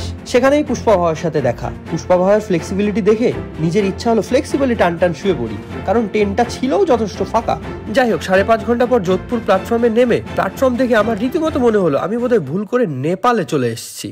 কনফিউশন দূর করবার জন্য চারিদিকের ব্যানার দেখে একটু হালকা হয়ে যোধপুর স্টেশনের সামনে এসে একটা স্মৃতি ক্যামেরাবন্দি করে চলে আসি অটোওয়ালার সাথে 50 থেকে 20তে বার্গেনিং করে ঘন্টা ঘরের আশেপাশের এক হোস্টেলে। দূরত্ব মাত্র 1.5 কিলোমিটার। এখানে হোস্টেল নেওয়ার কারণ মাত্র একটাই, মেহরানগড় ফোর্ট এবং ব্লু সিটি ওয়াক একদম ওয়াকিং ডিস্টেন্সের মধ্যেই। এখানে আসা মাত্রই 80% বিল্ডিং শুধু নীল রঙেরই চোখে পড়বে। এখানকার রাতে হস্টেলগুলোর রুফটপের মহল লোফি অ্যাস্থেটিক আবহাওয়ার সাথে তুলনা করলে একেবারেই ভুল হবে না। যোধপুর ছিল মারাঠা সাম্রাজ্যের রাজধানী। এই মারাঠা সাম্রাজ্যের গৌরব, বৈভব, ঐশ্বর্য এবং সেই সাথে হিন্দু সংস্কৃতির ঝলক আজও অনুভব করা সম্ভব। তার জন্য মাত্র 10 থেকে 15 মিনিট হাঁটুর মালাই চাকিতে প্রেসার দিয়ে খাড়াই রাস্তা পার করে মাত্র 200 টাকার বিনিময়ে টিকিট কেটে নিজের মুন্ডু 90 ডিগ্রি ওপরে উঁচু করতেই মেহরানগড় ফোর্টের বিশাল দুর্গ একদম তোমার চোখের সামনে। ঐশ্বর্য, খ্যাতি, যশ থাকলে তা হানি করার লোকের একদমই অভাব হয় না। এই জন্য দুর্গের ওপরে চারিপাশে রয়েছে সুসজ্জিত কামান। এই দুর্গ এখন পুরোপুরি মিউজিয়ামে কনভার্ট করা রয়েছে। প্রথমে রয়েছে রয়েছে হদা গ্যালারি, মানে হাতির উপরে বসবার জন্য চেয়ার। তার পাশে রয়েছে পালকিখানা, যা রূপে ময়ূর এবং গুণে আজও টেকসই। এরপর সিঁড়ি ভেঙে আরো উপরে চলে আসি শীষমহল, ফুলমহল, তক্ষশিলা, এছাড়াও মতিমহল, যা রাজপুতানার ঠাটবাটপূর্ণ জীবনযাপনের প্রতীক বললে ভুল হবে না। ফোর্ট থেকে নীল শহরের দৃশ্যও ছিল ততটাই মনোরম। আর হ্যাঁ, ফোর্টের মধ্যেই রয়েছে মিউজিয়ামের পাশে রয়্যাল শপ, যেখান থেকে রাজঘরানার কাপড় চোপড়, জুতো, অলংকার ইত্যাদি কিনে রয়্যালিটি মেনটেন করার সুযোগ। সুবিশাল মেহরানগড় ফোর্ট দেখা কমপ্লিট হলে শরীরে হবে ক্যালোরি বার্ন। তুমি চাইলে পালকি থেকে কিছু খেয়ে ক্যালোরি আর্ন করে নিতেই পারো, যা রয়েছে জয়পুর গেট দিয়ে ভেতরে ঢুকেই পালকি শপ অ্যান্ড ক্যাফে। আমার ক্যালোরি আর্ন করেছি মৌসম্বি লেবুর জুস দিয়ে। ক্যালোরি আর্ন করার পরে শরীরে একটু জোর পেলে চলে আসি জসমন্ট থাডা, যা মারওয়ারিদের তাজমহল নামেও সুপরিচিত। এই জসমন্ট থাডার হাইলি পলিশড সূক্ষ্ম মার্বেলের কারুকার্য তোমাকে মুগ্ধ করবে। 1899 মহারাজ সর্দার সিং তার পিতা মহারাজ জসওয়ান্ত সিং দ্বিতীয়র স্মরণে এই স্মৃতিসৌধ তৈরি করে। জসমন্ট থারার ভেতরেই রয়েছে মারওয়ারের শুরু থেকে শেষ 1250 থেকে 1918 সাল পর্যন্ত প্রত্যেক মহারাজার ছবি, এবং বাইরে চারিদিকে রয়েছে রাজপুত পরিবারের সদস্যদের স্মৃতিসৌধ। জসমন্ট থাডা থেকে বেরোবার সময় রয়েছে মেহরানগড় ফোর্টের ফাউন্ডার রাও যোধার স্ট্যাচু। যোধপুরকে আমরা ব্লু সিটি হিসেবেও চিনি। যোধপুর আসলাম আর যোধপুরের ব্লু সিটিও আগে বেরোবো না, তবে যোধপুর ভ্রমণ একেবারেই অসম্পূর্ণ থেকে যাবে। 600-700 বছরের পুরনো ব্লু সিটি দেখতে হলে পাচোটিয়া হিল পার করে ঘন্টাঘরের অপোজিটে যেতে হবে। এটাই হলো মেন ব্লু সিটি। পরবর্তীকালে পপুলেশন বাড়ার কারণে সমতলে ফ্যামিলি এক্সট্যান্ড হতে থাকে। এই ব্লু সিটি ছিল তখনকার সময়ের মডার্ন সিটি। রাতে চলাচলের অসুবিধা মোচন করার জন্য শহরের প্রতিটা তেরাস্তা, চৌরাস্তা, মোড়ে এই প্ল্যাটফর্ম ব্যবহার করা হতো। রাজবাড়ি থেকে তেল প্রোভাইড করে দেওয়া হতো রাতে বাতি ধরানোর জন্য। এছাড়াও পার্সোনালি বাড়ির দুয়ারে এই আলো জ্বালানো হতো, যে প্ল্যাটফর্ম এখনো প্রতিটা বাড়ির দুয়ারে লক্ষণীয়। এই সিটিতে রয়েছে দুটো কৃত্রিম লেক, পদমসর লেক আর রানীসর লেক। যদিও বা রানীসর লেক তালা দেওয়া ছিল, যেতে পারিনি। এই লেক দুটো মেওয়ার রাজবাড়ি রানীদের দ্বারা তৈরি করা হয়েছিল পানীয় জল স্টোর করার জন্য। অবাক করা ব্যাপারটা হলো দুটো লেকই সমতল থেকে পাহাড়ের ওপরে, আর যেখানে জল এখনো অ্যাভেলেবেল। যদিও বা এই জল এখন পান করা হয় না। অবাক তো আরো আমি তখন হলাম পাহাড়ের ওপরে শহরের মাঝে এই কুয়ো দেখে, যেখানে জল এখনো অ্যাভেলেবেল, আর এই জল শহরের মানুষ পানীয় জল হিসেবে ব্যবহার করছে আজও। স্ট্রেঞ্জ। মোটামুটি কিছুক্ষণ হাঁটলাম। এই ব্লু সিটি ওয়াকের গলি দিয়ে হাঁটতে হাঁটতে আমার কাশির কথা মনে পড়ে গেল, কারণ কাশিতেও ঠিক এরকম সরু সরু গলির মধ্যে দিয়ে এখান থেকে ওখানে যাতায়াতের ব্যবস্থা। যোধপুরের ব্লু সিটিতে দিন হোক বা রাত, গলিতে বাচ্চাদের ক্রিকেট যেখানে সেখানে অন। সুতরাং দ্রুত গতিতে নিজের দিকে তেড়ে আসা বল হইতে সাবধান। এমনই বাচ্চাদের ক্রিকেট খেলার ভিডিও করছি দেখে খেলা বাদ দিয়ে বাচ্চারা ওদের খেলার ভিডিও দেখে আমাকে খুশি হয়ে রীতিমতো জড়িয়ে ধরে, যাকে বলে নিঃস্বার্থপূর্ণ ভালোবাসার সাথে সাক্ষাৎ। কিন্তু যোধপুরে সূর্য অস্ত হলেই যেন শুরু হয়ে যায় আমার সারা দিনের কঠিনতম ফেজ। সারা দিনে নয় খাওয়া যায়, কিন্তু রাতে বাঙালিয়ানা খাবার না হলে একেবারেই পোষায় না। রাতেও ইডলি কিংবা পোহা কিংবা ডিম সেদ্ধ খেয়ে রাত কাটাতে হয়েছে। এখানকার লোকজন কি শুধুই সিঙ্গারা তেলে ভাজা খেয়েই দিন কাটায়? খাবার জন্য বড়ই কষ্ট, অন্তত বাঙালিদের জন্য। কিন্তু রাতে খাবারের কষ্ট একেবারেই মোচন হয়ে যায় যোধপুরের হস্টেলগুলোর রুফটপ ক্যাফেতে লাইভ সিঙ্গিং পারফরমেন্স দেখে, যাকে বলে লিটারেলি লোফি অ্যাস্থেটিক ভাইব। রাজস্থানের ব্লু সিটি যোধপুরে 3টে দিন হলো রয়েছি। এখনো কি আমার হোস্টেলের রুম থেকে বাইরের নীল শহরটাকে দেখিয়েছি? আমার এই রুম থেকে বাইরের শহরটা ছিল দৃষ্টির জন্য এক আরামদায়ক দৃশ্য। গরম গরম এই নীল শহরে 3টে দিন কাটানোর পর এবার পাড়ি দেওয়ার পালা এমন এক শহরে যার উষ্ণতা এই নীল শহরের থেকেও আরো অধিক। সুতরাং 110 টাকার টিকিট কেটে চলে আসি কোথায়? ভিডিও টিজার দেখে কি কিছু অনুমান করা যাচ্ছে? সত্যজিৎ প্রেমী হয়ে সোনার কেল্লা অ্যাভয়েড হয়ে যাবে? তবে তো এই ব্যাকপ্যাক অ্যাডভেঞ্চারের কোনো মানেই নেই। সুতরাং আজকের গন্তব্য জয়সলমের। এই জার্নিটা যদি যোধপুর টু জয়সলমের না হয়ে আমাদের বগুলা টু শিয়ালদা হতো, তবে আমি এতক্ষণে পাগল হয়ে বাড়ি ফিরতাম। কারণ যোধপুর টু জয়সলমেরের এই ট্রেন দাঁড়িয়েছে প্রতিটা প্ল্যাটফর্মে অন্তত 8 থেকে 10 মিনিট করে। হলেও এই জার্নিতে ট্রেন দাঁড়ানোর সময়সীমা 15 থেকে 20 মিনিট করেও যদি হতো, তাও কোনো ক্ষতি ছিল না, কারণ বাইরের দৃশ্য ছিল রীতিমতো অনুভব করবার মতো। এখন ট্রেন রয়েছে ফেলুদার সোনার কেল্লার পোখরানে, যেখানে ম্যাক্সিমাম যাত্রী নেমে গেল। ফলস্বরূপ ট্রেন এখন একেবারেই ফাঁকা। শুয়ে বসে হাসতে খেলতে গন্তব্যে পৌঁছবো। এখন ট্রেন রয়েছে ফেলুদার সোনার কেল্লার পোখরানে, যেখানে ম্যাক্সিমাম যাত্রী নেমে গেল। একটা সমস্যার বিষয় হলো এত ফাঁকা হওয়ার ঠিক নয়। আমার সামনেই একজন আর্মি ছিল, সে নেমে গেল এই পোখরানে। তাকে জিজ্ঞেস করেছিলাম যে এখানকার মহল কেমন, তো বললো একেবারে ঠিক। রাজস্থানের পুরো শান্ত এলাকা, কোনো চাপ নেই। তবুও মোটা খুব ভয় ভয়ে ছিল। দৈনিক কাটানো পরিবেশ থেকে একেবারে ভিন্ন এক পরিবেশে একা, তারপর ট্রেন এখন অলমোস্ট ফাঁকা। সত্যি কথা বলতে ভয় তো একটু করছিলই। গোদের উপর বিস্ফোরণ তো তখন হলো যখন এই রানিং ট্রেনের ভিডিও নিচ্ছি, তখন হট করে আমার চোখ পড়ে এই 3 জনের ওপর। এমন গম্ভীরভাবে কনস্ট্যান্ট আমার দিকে তাকিয়ে আছে কেন? গোদের উপর বিস্ফোরণটা পেকে ঢোল হয়ে ফাটলো তো তখন। কিছুক্ষণ পর ট্রেন আরো ফাঁকা হলে ফাইনালি আমাকে ডাক দিয়েই ফেললো। আমি তখন লিটারালি ব্ল্যাঙ্ক। আমি ওদের পাশে গিয়ে বসলাম। বসবার পর ওরা যা বললো আমাদেরও একটা ভিডিও করো। তারপর ধীরে ধীরে কথা বলে যা বুঝলাম, আমি শুরু থেকেই আইফোন দিয়ে ট্রেনে এদিক সেদিক ভিডিও তুলছিলাম। ওরা প্রথম থেকেই নর্মালি আমার ফোন নোটিস করছিল। ট্রেনের আবহাওয়া তো নর্মাল হলো, তখন ফোনের ক্যামেরা অন করে ক্যামেরার দিকে তাকিয়ে কিছু বলার কথা বলতেই এবার ওরা হয়ে গেল ব্ল্যাঙ্ক, আর আমার মধ্যে ফিরে আসে পুরনো কনফিডেন্ট। মনের ভয় একেবারে দূর হতেই ফাইনালি পৌঁছে যাই সোনার কেল্লার শহর জয়সলমের। ট্রেন থেকে কেল্লা দেখে এটাই মনে হচ্ছিল ওই দূরে এক উঁচু ঢিপির উপরে কে যেন একদলা সোনা ফেলে রেখে গেছে। ফাইনালি 8 ঘন্টা জার্নির পর যোধপুর থেকে জয়সলমের পৌঁছতেই স্টেশন থেকে আমাকে পিক আপ করে নেয় হোটেল হিমালয়ানের এক স্টাফ। সোনার কেল্লা থেকে হোটেল মাত্র 300 মিটার। সোনার কেল্লার ভেতরে হোটেল ছিল অ্যাভেলেবেল, কিন্তু আমার বাজেট ছিল আনঅ্যাভেলেবেল। অসুবিধা কি, মাত্রই তো 300 মিটার। হোটেলের লোকেশন এবং ফোন নাম্বার কমেন্টের প্রথমেই পিন করে দিয়েছি। আমার ড্রিমি ব্যাকপ্যাক ফর অ্যাডভেঞ্চার এই ভিডিও সিরিজে ফার্স্ট অনলাইন হোটেল বুক করলাম এই জয়সলমেরে। স্টেশন থেকে পিক আপ করে নিয়ে গেল, তার মানে নিশ্চয়ই বিলাসবহুল ভাবে থাকা হচ্ছে। তা একদমই নয়, বাজেট ট্রিপে বেরিয়েছি সেমন ভাবে এই ভিডিও সিরিজ সম্পূর্ণ করব। অবাক করা ঘটনা তো ঘটলো এই জয়সলমেরে, কারণ সব থেকে সস্তা হোটেল পেয়েছি এখানেই, মাত্র 250 টাকা পার ডে, 24 ঘন্টা। এত সস্তা হওয়ার কারণ মাত্র একটাই, কারণ জয়সলমেরে সিজন এখন টোটালি ডাউন। এখানকার বাড়িঘর দেখে বোঝার একদমই কায়দা নেই কোনটা হোটেল, কোনটা বাড়ি, কোনটা দোকান, কারণ এখানকার প্রতিটা বিল্ডিংই সোনালী রঙের পাথর দিয়ে তৈরি। বিস্তারিতভাবে জয়সলমের দেখবো আগামী দিন থেকে। এখন পালা রাতের খাবারের সন্ধান করা। দেখা হচ্ছে আগামী দিন। এখন জয়সলমেরে হওয়ার কথা প্রচন্ড গরম, তা না হয় বৃষ্টির কারণে ওয়েদার একেবারে ঠান্ডা। আবহাওয়ার এমন অসামঞ্জস্যতা হওয়ার মানে সমস্যার সম্মুখীন হওয়ার পূর্বাভাস।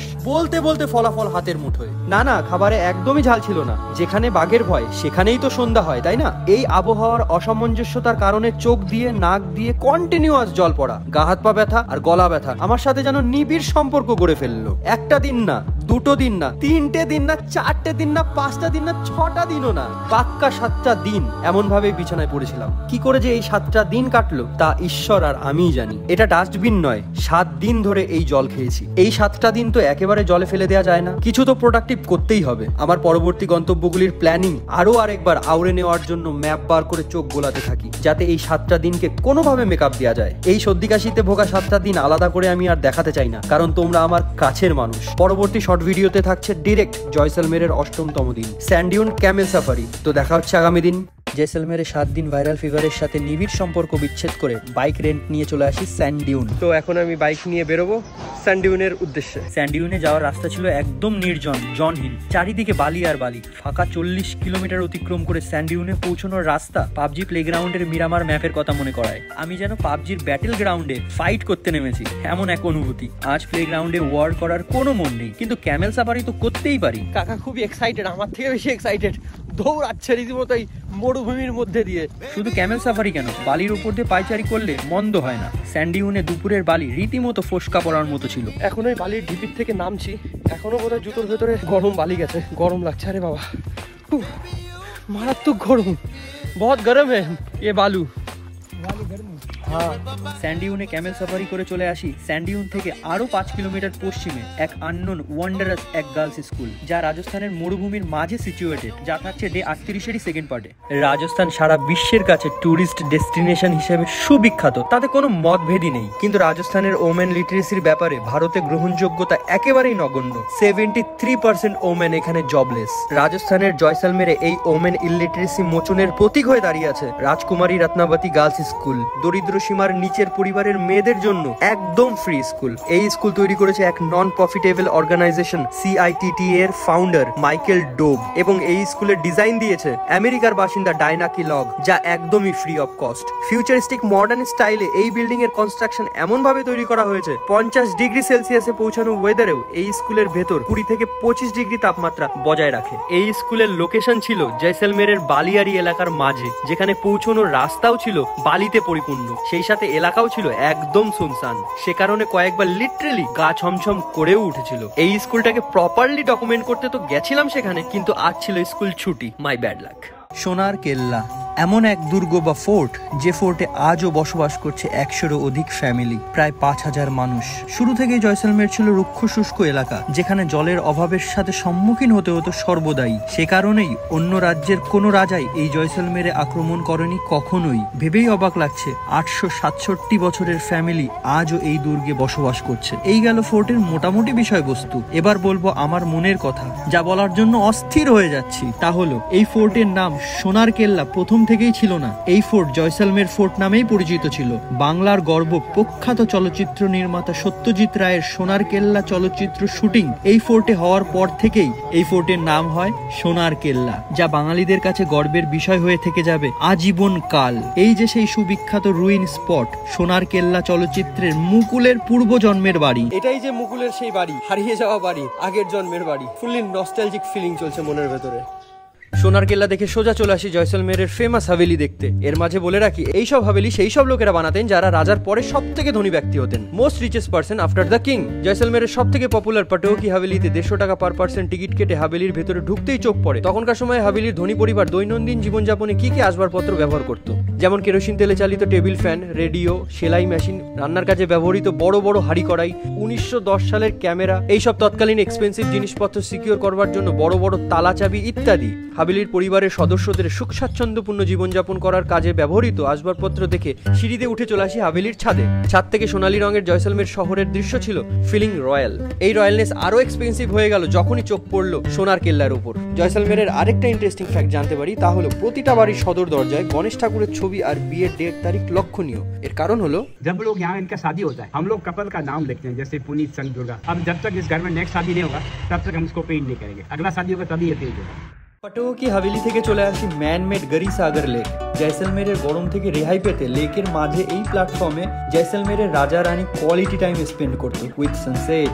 এই লেকে পৌঁছতেই দেখি মহিলাদের অতিরিক্ত ভিড়। কেন এই ভিড়, কিসের জন্য এই ভিড়, এই প্রশ্নের উত্তর খুঁজতেই জানতে পারি। এই ভিড়ের কারণ রাজস্থানের ঘঙ্গর ফেস্টিভ্যাল, যা মারোয়ারি সম্প্রদায়ের মধ্যে ফেমাস অনুষ্ঠান। মেইনলি অবিবাহিতা মেয়েরা সুদর্শন স্বামী প্রাপ্তির উদ্দেশ্যে এবং বিবাহিতা মহিলারা স্বামীর কল্যাণে এই রিচুয়াল সেলিব্রেট করে।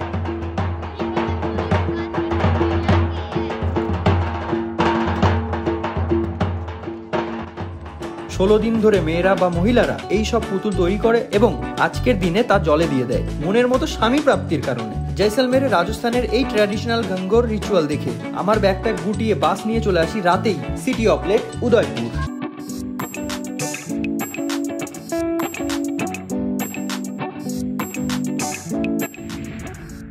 উদয়পুর পৌঁছেই সম্মুখীন হতে হয় আরেক সমস্যার সাথে। মাই ড্রিমি ব্যাকপ্যাক ফর অ্যাডভেঞ্চার এই ভিডিও সিরিজে এখনো পর্যন্ত পার করেছি 39টা দিন। কাশী, লখনৌ, ওরছা, গোয়ালিয়র, আগ্রা, টয় ট্রেনে করে সিমলা, মানালি, জয়পুর, যোধপুর, জয়সলমের, আজ ফাইনালি 40তম দিন উদয়পুরে। ভিডিও এডিট করতে বসে ল্যাপটপ অন করতে ল্যাপটপের ভেতর থেকে সাড়া দিয়ে উঠলো, আমি আর পারছি না বাঙালি বাবু। যদিও বা কারণ আমি জিজ্ঞেস করিনি, মনে মনে ভাবছিলাম এই বুঝি স্টোরেজ ফুল হয়ে এলো। আবার এরই মধ্যে 500 GB এক্সটার্নাল SSD ফুল। এখন আর কি করা, বাজেট ট্রিপে এসে বাড়তি খরচা করতে হবে, কিছু করার নেই। সুতরাং আরো আরেকটা এক্সটার্নাল SSD খরিদ করার উদ্দেশ্যে রওনা দিই অ্যাপল স্টোর, যেখানে অ্যাভেলেবেল ছিল না। নেক্সট চলে আসি রিলায়েন্স ডিজিটাল। এবার হার্টবিট বাড়তে থাকে ধীরে ধীরে, এখানেও আনঅ্যাভেলেবেল। তার উপর আজ সানডে। ফাইনালি এই ক্যামেরার দোকানে আমার হার্টবিট নর্মাল হলো। এই মেজর সমস্যার সমাধান করে উদয়পুর এক্সপ্লোরেশন করি অন। প্রথমে চলে আসি সাহেলিও কি বাড়ি, যেখানে ছিল খুব সুন্দর সুন্দর ঝর্ণা, আর্ট গ্যালারি আর সেই সাথে অ্যাজ ইউজুয়াল নর্মাল গার্ডেন। এই সাহেলিও কি বাড়ি 1710 থেকে 1734 সাল পর্যন্ত তৈরি করে মহারানা সংগ্রাম সিং তার রানীকে উপহার দিয়েছিলেন। সাহেলিও কি বাড়ির ফোয়ারা দেখে চলে আসে উদয়পুরের সবচেয়ে উঁচু স্থান monsoon palace, which is the fantastic place to see the panoramic view of Udaipur. প্যালেসে পৌঁছানোর পাহাড়ি পথও ছিল গন্তব্যের ন্যায় ফ্যান্টাস্টিক। সেই সাথে অনুভূতি ছিল সারা জীবনের জন্য হৃদয়ের পাতায় স্টোর করে রাখবার মতো। কোনো দিনই এই পথ দিয়ে চলার কথাই ছিল না, কিন্তু তোমাদেরকে সঙ্গে নিয়ে চলা এই ভিডিও সিরিজের দরুন আমি এই পথে চলেছি, সঙ্গে বাইক। এই বাইক রাইডের ফিলিং ওয়াইল্ডলি অ্যাডভেঞ্চারাস। আরাবল্লী পাহাড়ের ঘন জঙ্গলের মাঝ দিয়ে চলেছি শুধুমাত্র এই ভিউ ক্যামেরা বন্দি করবার জন্য। এই ফাঁকে বলে রাখি, উদয়পুরে বাইক বা স্কুটি রেন্ট ইজিলি অ্যাভেলেবেল। 1884 সালে মহারানা সজ্জন সিং মনসুন প্যালেস মূলত তৈরি করেছিলেন বর্ষার মেঘ দেখবার জন্য, তাই যথাযথভাবে এটি মনসুন প্যালেস নামে পরিচিত। এটাকে এখনকার সময়ের আবহাওয়া দপ্তরও বলা যেতে পারে। এখন আর এই প্যালেসে আবহাওয়া দপ্তর সংক্রান্ত কোনো কাজই হয় না, এখন টোটালি বায়োডাইভার্সিটি একটা গ্যালারি বলা যেতে পারে।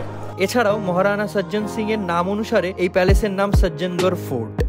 উদয়পুরের ফেমাস সিটি প্যালেস দেখবার পালা আজ। আমার এই উদয়পুর সিটি প্যালেসে আসবার উদ্দেশ্য মাত্র একটা, সিটি প্যালেসে বর্তমান মহারাজার সাথে সাক্ষাৎ। কারণ স্বরূপ 300 টাকার এন্ট্রি টিকিট দেখে ভেতরে ঢুকতেই প্রথমে চোখ পড়ে চেন দিয়ে বাঁধা ছোট ছোট পিলারের উপর। রাজবাড়িতে কোনো গেস্ট আসলে এখানে গেস্টদের ঘোড়া পার্ক করা হতো, বলা যেতেই পারে হর্স পার্কিং স্পট। অবভিয়াসলি এখানে মহারাজার সাক্ষাৎ পাবো না, তাই চলে আসি প্যালেসের ভেতরে ওয়েপেন গ্যালারিতে। ছদ্মবেশে জেমস বন্ড তার শিয়ানা স্ট্র্যাটেজি নিয়ে এই বুঝি ওয়েপেন গুলো অ্যাকোয়ার করতে চলে এলো। ওয়েপেন্স গুলোর প্রিজার্ভেশন দেখে তাই মনে হচ্ছিল এখানেও মহারাজার সাক্ষাৎ মেলেনি। মহারাজার সন্ধানে প্যালেসের ভেতরে এদিক সেদিক ঘুরতে ঘুরতে চোখ পড়ে সেই সময়কার ওয়েট মেশিনের উপর। এই ওয়েট মেশিনেই রাজা তার জন্মদিনের দিন নিজের ওয়েট মেপে সমপরিমাণ সোনাদানা প্রজাদের মধ্যে বিতরণ করত। Interesting fact. তাতে আমার কি, আমার এখানে আসার উদ্দেশ্য তো সম্পূর্ণই হলো না। লাস্টবারের মতো একটা জায়গা খুঁজবো, তা হলো লেক পিচোলা। কিন্তু সমস্যার ব্যাপারটা হলো এই গরমের মধ্যে রাজার দেখা এখানে পাওয়া বড় মুশকিল।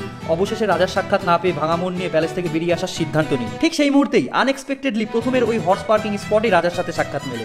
ওই যে রাজা পিঙ্ক কালারের কোট পরে কথা বলছে। Pink colour? যাই হোক, ফাইনালি আজ মেওয়ার রাজবংশের বর্তমান রাজার সাথে সাক্ষাৎ হয়েই গেল। উদয়পুর রাজস্থানের ফেমাস টুরিস্ট প্লেস, তাতে কোনো দ্বিমত হতে পারে না। দুটো দিন উদয়পুরে থেকে সেখানকার রয়্যাল ভাইব ধারণ করে রাতে পাড়ি দিই ইন্দোর। ইন্দোর গন্তব্য নয়, গন্তব্য অন্য কোথাও, বলছি শেষে। তার আগে একটা সতর্ক বার্তা দিতে চাই। দুর্ঘটনা হতে চলেছিল আজ। রীতিমতো ফুটপাথ দিয়ে ফোনে ম্যাপ অন করে উদয়পুর সিটি স্টেশনে এগোচ্ছি। পেছন থেকে বাইক এসে হাত থেকে ফোন ছিনতাই করার প্রয়াস হয়েছিল আমার সাথে। নেহাতি অ্যাক্টিভ ছিলাম, শেষ মুহূর্তে হাত থেকে ফোনটা কাটতে পারিনি। লিটারেলি আতঙ্কে গা গরম হয়ে গেছিল। যাই হোক, ফোন বর্তমানে আমার কাছেই আছে। পরবর্তী গন্তব্যে পৌঁছানোর আনন্দ এই আতঙ্ককে নির্মূল করে দেয়। 155 টাকার টিকিট কেটে চলে আসি Indore. The cleanest city of India গুগলে সার্চ করলে রেজাল্টে ইন্দোর ওয়ার্ডটাই আসে, যার চাক্ষুষ প্রমাণ হাতে নাতে পাই। তন্ন তন্ন করে খুঁজেও একটা প্লাস্টিক বা কাগজের টুকরো পাইনি। যাই হোক, এবার বলি আমার গন্তব্যের কথা। বাহন কেবলমাত্র বাস। ইন্দোর থেকে 85 কিলোমিটার দূরে এমন এক শাসকের রাজ্য যাকে দেবী হিসেবে চেনে ভারতবর্ষের কোনায় কোনায় প্রতিটা ইতিহাস প্রেমী মানুষ। গন্তব্য রানী আহিল্যাবাই হোলকারের মহেশ্বরে। মহেশ্বরে পৌঁছানো মাত্রই মন সায় দিয়ে উঠলো। মহেশ্বরে কাটানো কটা দিন খুব হ্যাপেনিং হতে চলেছে। তো দেখা হচ্ছে আগামী দিন স্নিগ্ধতাপূর্ণ মহেশ্বরের সকালে। বাহুবলী ফিল্মের মহেশমতি সাম্রাজ্য আর ফিল্মের ফেমাস ডায়লগ মেরা বচন শাসন, এইসব একদমই কাল্পনিক নয়। বাহুবলী সিনেমার কনসেপ্টটা এই মহেশ্বরেরই। এই মহেশ্বরের পূর্ব নাম মহেশমতিই ছিল এবং সিনেমার রাজমাতা হলেন রিয়েল লাইফের মহারানী দেবী আহিল্যাবাই হোলকার। হোলকার ডাইনেস্টির পরাক্রমশালী মহান এক রানী। রাজপরিবারের সদস্য হোক কিংবা সাধারণ প্রজা হোক, তিনি প্রত্যেকের প্রতি থাকতেন পক্ষপাতিত্বহীন বা নিরপেক্ষ। তার যুক্তি, তর্ক, আজ্ঞা বা আদেশ সর্বদাই জনগণের প্রতি ন্যায়পরায়ণ থাকতো। এইসব কারণের জন্যই শি ইজ কল্ড দেবী। তিনি কতখানি ডাউন টু আর্থ ছিলেন তা তার রাজবাড়া পৌঁছলে এক ঝলকে বোঝা সম্ভব। রাজরাজাদের হয় প্রাসাদ, অট্টালিকা, কিন্তু রানী থাকতেন রাজবাড়া। রানী হয়েও এই সাধারণ লাইফ লিড করতেন। সেই সাথে তিনি ছিলেন মহাদেবের মহান সেবিকা। রানীর এই রাজওয়াড়া দেখে চলে আসি পাশেই নর্মদা নদীর কিনারায় আহিল্যেশ্বরী মন্দির। মনে করা হয় এখানেই রানী মহাদেবের দর্শন পায় মহাদেবের কঠোর আরাধনার পর। মন্দির প্রাঙ্গণের দুখানা বিশাল পাথরের তৈরি প্রদীপ দেখে আমি অবাক। ইনিই হলেন সেই রানী যিনি কাশী বিশ্বনাথ মন্দির 1780 সালে পুনর্প্রতিষ্ঠা করেন মোগলদের দ্বারা ডিস্ট্রয় করে দেওয়ার পর। এই মন্দিরের করিডোরে রয়েছে রানী আহিল্যাবাই হোলকারের স্ট্যাচু। মহেশ্বরে এসে সকাল হোক কিংবা সন্ধে বাচ্চাদের এই কোলাহল দেখে আমার চাইল্ডহুড ডেজের কথা মনে পড়ে যায়। এই কারণে এই শর্ট ভিডিওতে একটা কথা শেয়ার করব অ্যাবাউট মাই চাইল্ডহুড ডেজ। আমি হলাম সেই ব্যক্তি যে গ্রীষ্মকাল হোক, বর্ষাকাল হোক বা শীতকাল, আমার আজও মনে পড়ে সকালে পাড়ার পুকুরে মন খুলে 1-1.5 ঘন্টা ঝাঁপিয়ে তারপর স্কুল যেতাম আর রবিবারে সময়ের জ্ঞান হারাতাম। এই হলো পুকুরের সাথে আমার শৈশবকালের সম্পর্ক। শৈশবের সাথে সাথে পাড়ার ওই পুকুরও আজ বুঝে গেছে। বহু বছর পর ওই স্মৃতি আজ আবার তাজা হয়ে উঠলো। তো কি করে নস্টালজিক ফিলিং অনুভব করা থেকে বিরত থাকবো? আর নিজেকে সামলাতে পারলাম না একদমই।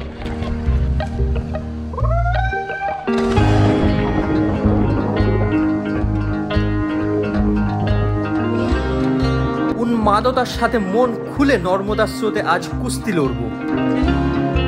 কিছু সময় পর দেখি কয়েকজন আমার সাথে জয়েনও করে। হয়তোবা আমার উৎফুল্লতা দেখে তারাও আমার মতোই একই স্মৃতি অনুভব করতে চায়। আজকের দিনটা নর্মদা নদীর কিনারায় অবস্থিত ছোট্ট শহর এই মহেশ্বরের ঘাটেই বসে কাটাবো। আমি ক্লান্ত বা কাজ থেকে আজ একটু ব্রেক নিতে চাই, তাই ঘাটে নিলিবিলি বসবো। এমন কোনো ব্যাপার একদমই নয়। রানী আহিল্যাবাই হোলকারের শাসনকাল থেকেই তার এই মহেশ্বরের অলিতে গলিতে, পথে বা নদীর ঘাটে সর্বত্রই একটা মাইন্ড হিলিং পজিটিভ এনার্জির বাস আজও বিরাজ করছে। তা মহেশ্বরে আসা মাত্রই অনুভব করতে পেরেছিলাম। সেই মাইন্ড হিলিং পজিটিভ এনার্জি আজ অনুভব করুন। নর্মদায় বাচ্চাদের কুস্তি, বড়দের আধ্যাত্মিকতায় লীন, মাছেদের কোলাহল কিংবা ভক্তি করে ওই মাছেদের খাবারের যোগান, সূর্যোদয় কিংবা সূর্যের অস্ত, সবেতেই যেন স্নিগ্ধতার ছাপ লেগে আছে। প্রতিক্ষণে মনে হচ্ছিল যেন আরো কিছু সময় ঘাটেতেই বসে থাকি। সময় কখন পার হয়ে গেল কিছুই বুঝিনি। এতটুকুই বলবো, যত সময় বসেছিলাম মনটা বড়ই আনন্দিত হয়েছিল। মহেশ্বরে আরো আরেকটা জিনিস কিন্তু খুব বিখ্যাত, মহেশ্বরী সিল্ক শাড়ি। এই বাণিজ্যিক শিল্প আহিল্যাবাইয়েরই হাতে খড়ি। শেষে বলি, এই মহেশ্বর বলিউডে কিন্তু খুব পরিচিত। অগন্তি সিনেমা তৈরি হয়েছে এখানে, নিজেরাই দেখে নাও।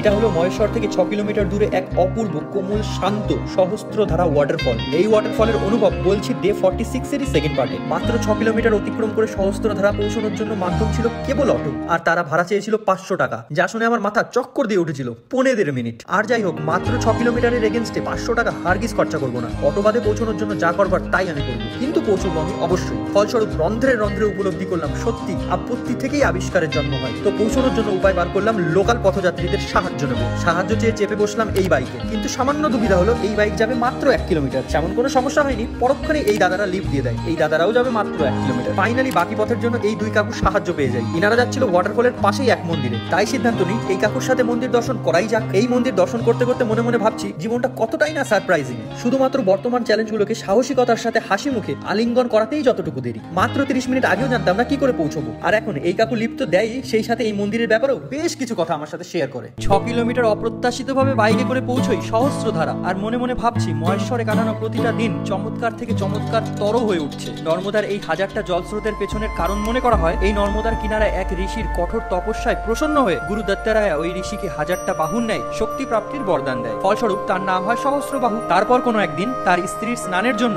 সহস্রবাহু তার হাজারটা হাত দিয়ে নর্মদার প্রবল স্রোত আটকানোর ব্যর্থ চেষ্টা করে। সে কারণে নর্মদার ওই প্রবল স্রোত হাজারটা ধারায় বিভক্ত হয়ে যায়। তারপর থেকে এই জায়গাটার নাম হয় সহস্রধারা। এই কাহিনীর পিছনে সত্য মিথ্যা বিচার করার কাজ আমার নয়। আমি যে কারণে এসেছি সেটা আমি করব। আমি এসেছি নর্মদার এই সহস্রধারার পাশে বসে প্রকৃতির এই অপার শান্তিপূর্ণ সৌন্দর্যতা আমার রন্ধ্রে রন্ধ্রে স্টোর করে নিয়ে যাওয়ার জন্য। এবার ফিরবো কি করে? সেই লিফটের সাহারা নিতে হবে। যদি সত্যি লিফট পাওয়া যায়, আজকের দিনটা আমার সারা জীবন এপিক হয়ে থাকবে। শেষে একটা কথাই বলবো, মহেশ্বরের কোমল শান্ত পরিবেশের ন্যায় এখানকার মানুষজন খুবই স্নেহশীল। একজনও আমাকে লিফট দেওয়া থেকে রিজেক্ট করেনি, বরং হাসি মুখে প্রত্যেকে তাদের এই অতিথিকে সাহায্য করেছে। মহেশ্বরে কাটানো এই 5টা দিন এখনো পর্যন্ত মাই ড্রিমি ব্যাকপ্যাক ফর অ্যাডভেঞ্চার এই ভিডিও সিরিজের সব থেকে কোমলতম কিংবা স্নিগ্ধতম অভিজ্ঞতা। এই অভিজ্ঞতা ধারণ করে পরবর্তী গন্তব্যে পৌঁছানোর পালা আজ। পাড়ি দিতে হবে বহুদূর, তাই পেট পুজোতে কম্প্রোমাইজ করা যাবে না কিঞ্চিত। তার জন্য বেস্ট বাকে বিহারি হলো মহেশ্বরের আদর্শ ভোজনালয়। এই 5টা দিন এই ভোজনালয় থেকেই দুপুর এবং রাতের ভোজন সেরেছি, কারণ মাত্র দুটো। দ্বিতীয়ত মাত্র 80 টাকার বিনিময়ে পর্যাপ্ত ফ্রেশ ভোজন, এবং প্রথমত যেটা সব থেকে গুরুত্বপূর্ণ, এখানে বসে ভোজনের অনুভূতি ফিল করিয়েছে রামের ত্রেতা যুগ কিংবা কৃষ্ণের দোয়াপার যুগের শিক্ষাগুরুর পাঠশালায় বসে ভোজন করছি, যা মহেশ্বর ভ্রমণের অনুভূতিকে আরো সতেজ করেছে। এই বাকে বিহারি ভোজনালয়ের লোকেশন কমেন্টের প্রথমেই পিন করে দিয়েছি। ভোজন ছেড়ে 350 কিলোমিটার পাড়ি দিয়ে রাত 1টায় পৌঁছাই ঔরঙ্গাবাদ। পৌঁছতে পৌঁছতে বাসের শেষের প্যাসেঞ্জার হই আমি। 47তম দিনে এসে কেন জানি না এত রাতে বাসে একা প্যাসেঞ্জার হয়েও ভয় লাগছে না কিঞ্চিত। তবে কি আদর্শ সোলো ট্রাভেলের প্যাটার্নটা আয়ত্ত করে নিতে পেরেছি? হতে পারে। যাই হোক, আগামী দিন খুব প্রাউডফুল একটা প্লেস এক্সপ্লোর করতে চলেছি। দেখা হচ্ছে আগামী দিন। সকাল সকাল ঔরঙ্গাবাদ থেকে বাসে করে চলে আসি হাই স্কুলের ইতিহাস বই থেকে জানা 6th সেঞ্চুরির ভারতীয়দের মহান কারিগরি শিল্পকলার অদ্ভুত, অতুলনীয়, অবিশ্বাস্য স্থাপত্য ইলোরা কেভ দেখতে, which is the monolithic cave. That means একটা শিলাপাথর বা গোটা পাহাড়কে কেটে ঘষে মেজে তৈরি করা হয় এমন স্থাপত্য। ইলোরা কেভের প্রাঙ্গণে ঢুকতেই ভিজিটার্সদের জন্য ওপেন 34টা কেভের মধ্যে 16 নম্বর cave, which is Kailash temple, যা ডেডিকেটেড করা হয়েছে লর্ড শিবাকে। ওপর থেকে নিচে গোটা মন্দিরটাকে সিঙ্গেল রক কাট করে শেপ দেওয়া।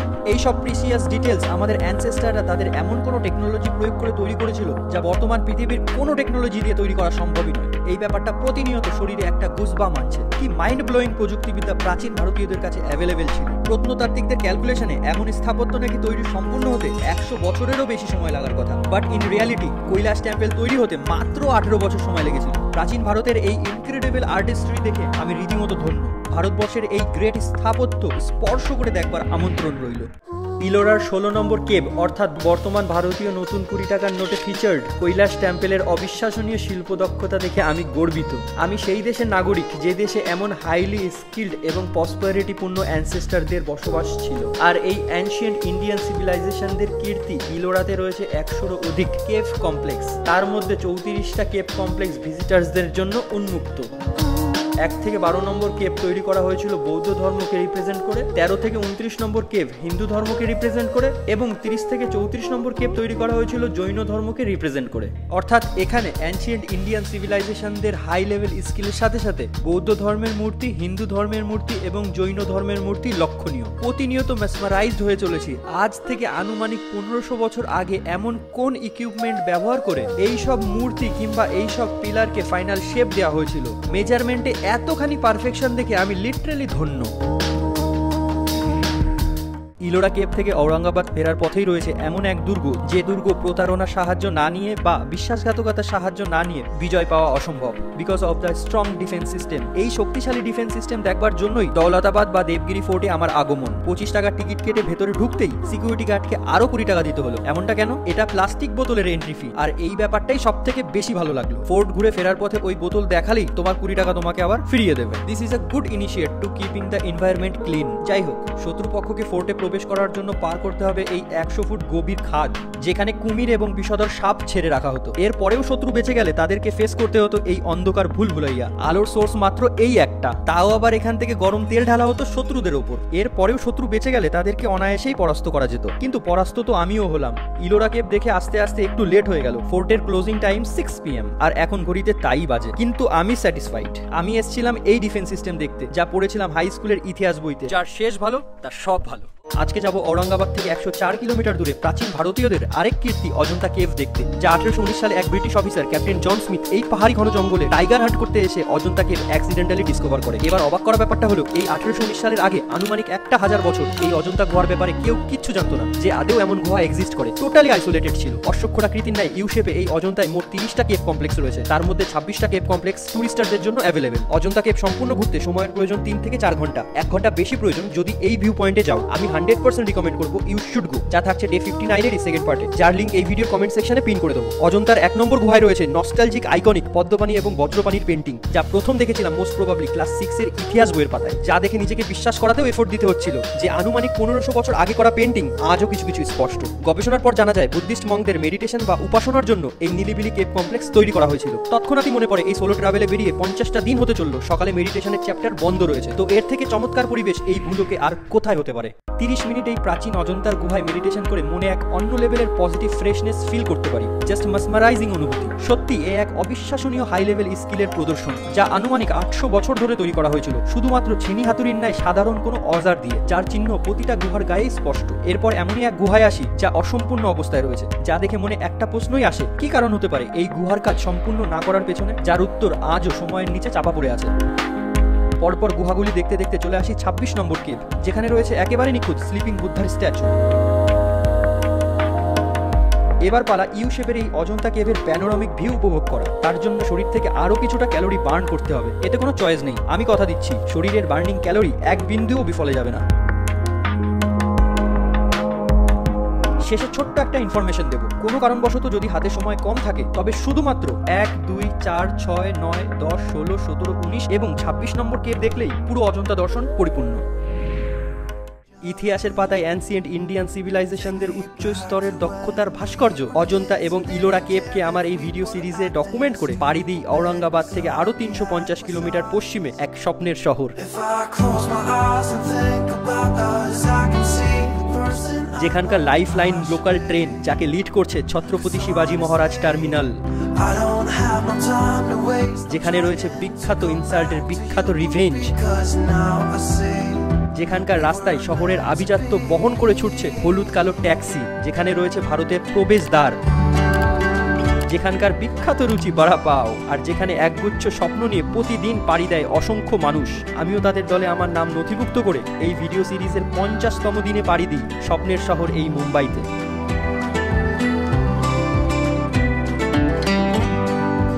আর আমার স্বপ্ন হলো ইউটিউবের গলিতে এই বাঙালি বাবু নামটা যাতে স্বর্ণ অক্ষরে লিখতে পারি।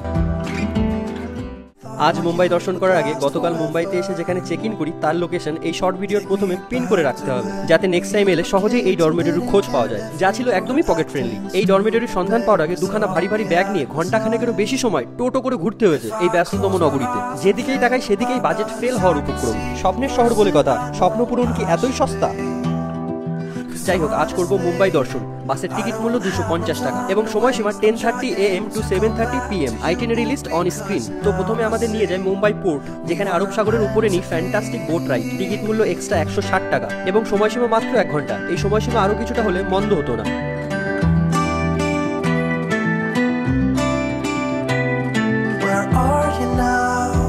নেক্সট আমাদেরকে নিয়ে আসে ভারতের প্রবেশদ্বার, which is gateway of India. জানেন তো 1911 সালে ব্রিটিশ কিং জর্জ 5 এবং কুইন ম্যারির আগমনের স্মৃতি হিসেবে এই গেটওয়ে অফ ইন্ডিয়া তৈরি করা হয়েছিল। বাকিটা থাকছে ডে 51 এর সেকেন্ড পার্টে, যার লিংক কমেন্টে পিন করে দেবো। গেটওয়ে অফ ইন্ডিয়া থেকে চলে আসি Marine Drive, one of the romantic place of Mumbai. বাসের ট্যুর গাইডের বক্তব্য, বিকেলের পর এখানে নাকি প্রেমিক প্রেমিকাদের জমজমাটি রাজত্ব চলে। এরপর মুম্বাই শহরের আকাশচুম্বী ইমারত, যা গোপ্রোর সুপার ওয়াইড ফ্রেমেও বাধা সম্ভব হচ্ছে না। এমন একটা বিল্ডিং এর ফাঁক দিয়ে অবশেষে মোটা ভাইয়ের অট্টালিকা এক ঝলক দেখার সৌভাগ্য হয়েই গেল। নাম তার আন্টিলা। জানেন তো এশিয়ার সেকেন্ড এক্সপেন্সিভ হাউস। এরপর যেখানে আমাদের নিয়ে যায় তা হলো এই স্বপ্নের শহরের হৃৎপিণ্ড, আই মিন হার্ট। বলিউডের ফিল্ম স্টারদের উপনিবেশ, আর সেখানে যাওয়ার রাস্তাও ছিল চমৎকার। ব্যান্ডরা ওয়ার্লি সি লিঙ্ক শরীরে গুজবাম দিয়ে তো উঠলো তখন যখন শাহরুখ খানের মান্নাতের সামনে পৌঁছই।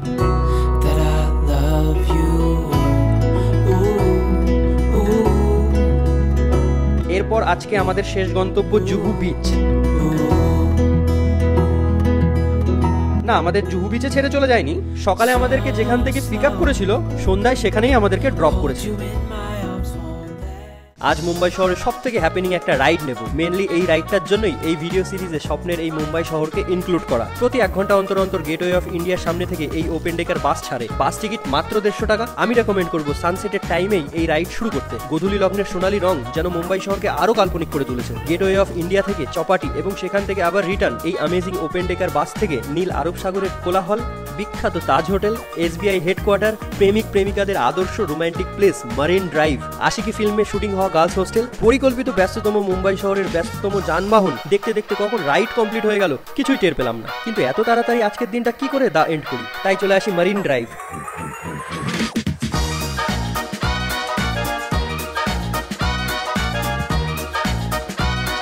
কিন্তু কেন জানি না বেশি সময় একা এখানে ভালো লাগে না। রোমান্টিক প্লেসে কি একা কখনো ভালো লাগে? তাই চলে আসি গেটওয়ে অফ ইন্ডিয়া। এখানে রাতের আলোর জমজমাটি রীতিমতো মনোমুগ্ধকর, যা পুরোটাই লিড করছে তাজ হোটেল। আজ পাড়ি দেওয়ার পালা মুম্বাই থেকে 585 কিলোমিটার দক্ষিণে most suitable coastal holiday destination Goa. আগের দিন তৎকাল টিকিট কেটে আজ রাত 10টায় ছত্রপতি শিবাজি মহারাজ টার্মিনাল থেকে 9 ঘন্টা জার্নি করে সকাল 7টায় পৌঁছাই মডগাঁও, সাউথ গোয়া। এই মডগাঁও থেকে স্কুটি রেন্ট না নিয়ে বাসে করে চলে আসি পাঞ্জি, আর এই পাঞ্জি থেকে স্কুটি রেন্ট নিয়ে 200 টাকার পেট্রোল ভরে সোজা চলে আসি দ্য ফাঙ্কি মাঙ্কি হস্টেল। এখানে ছোট্ট একটা ইনফরমেশন দিয়ে রাখতে চাই, আগে থেকে আমার প্ল্যান ছিল বাগা বিচের কাছেই কোনো হস্টেল বা ডরমিটরি নিয়ে নেবো, কিন্তু স্কুটিতে পাক্কা 1 ঘন্টা 20 মিনিট পুরো বাগা বিচ তন্ন করে খুঁজেও হস্টেল বা ডরমিটরির সন্ধানই পাইনি। কারণ বাগা বিচের কাছে কোনো ডরমিটরি বা হস্টেলই নেই, সবই হোটেল। হস্টেল বা ডরমিটরি রুম শুধুমাত্র অঞ্জনা বিচেই অ্যাভেলেবেল, আর আমি চুজ করি দ্য ফাঙ্কি মাঙ্কি হস্টেল। এই হস্টেলের অ্যাম্বিয়েন্স দেখে literally I fall in love. হস্টেলের ওয়েবসাইট কমেন্টে পিন করে রাখলাম ফর নেক্সট টাইম। হস্টেলের রুমে চেক ইন করেই অ্যাট ফার্স্ট আগের কিছু ভিডিও এডিটিং কমপ্লিট করি। এডিটিং কমপ্লিট করে সোজা চলে আসি অঞ্জনা বিচ। বিচের আবহাওয়া দেখে আমি নিজেকে একটা কথাই বলি, আমি কি করলাম। গোয়া ট্রিপ তো সোলো ট্রাভেলদের জন্য একেবারেই সুইটেবল নয়। কি আর করি, এখন মনে বড় ব্যথা নিয়ে একটা ডিসিশন নিয়েই ফেললাম।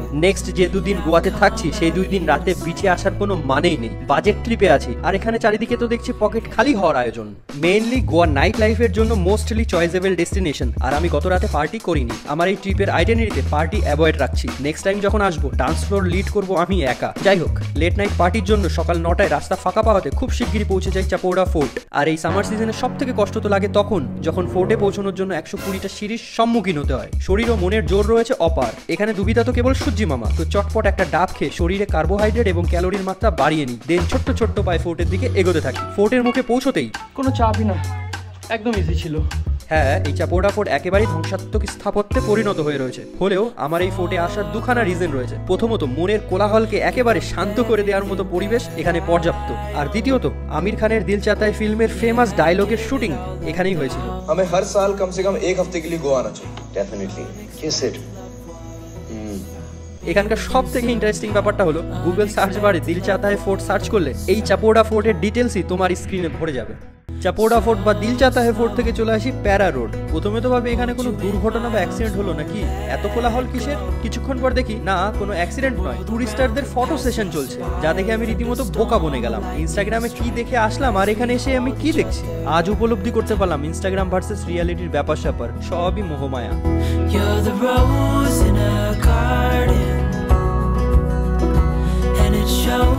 আর হ্যাঁ, এই রোডেই কিন্তু ডিয়ার জিন্দেগির শুটিং হয়েছিল, আলিয়া ভাট আর শাহরুখ খান।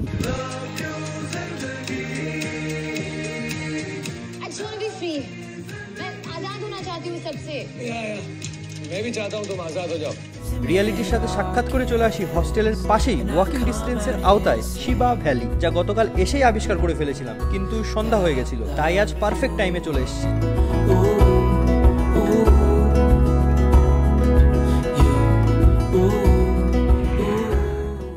গোয়াতে next day the funky monkey hostel check out করে স্কুটি নিয়ে চলে আসি পাঞ্জিম। আর পাঞ্জিমের ফন্টেজ লেন কি করে অ্যাভয়েড হতে পারে, which is Portugal colourful street, যেখানে আজও পর্তুগাল কালচার অ্যাডাপ্টেড হয়ে রয়েছে। এই ফন্টেজ লেন এক্সপ্লোর করার জন্য বেস্ট হলো ওয়াক।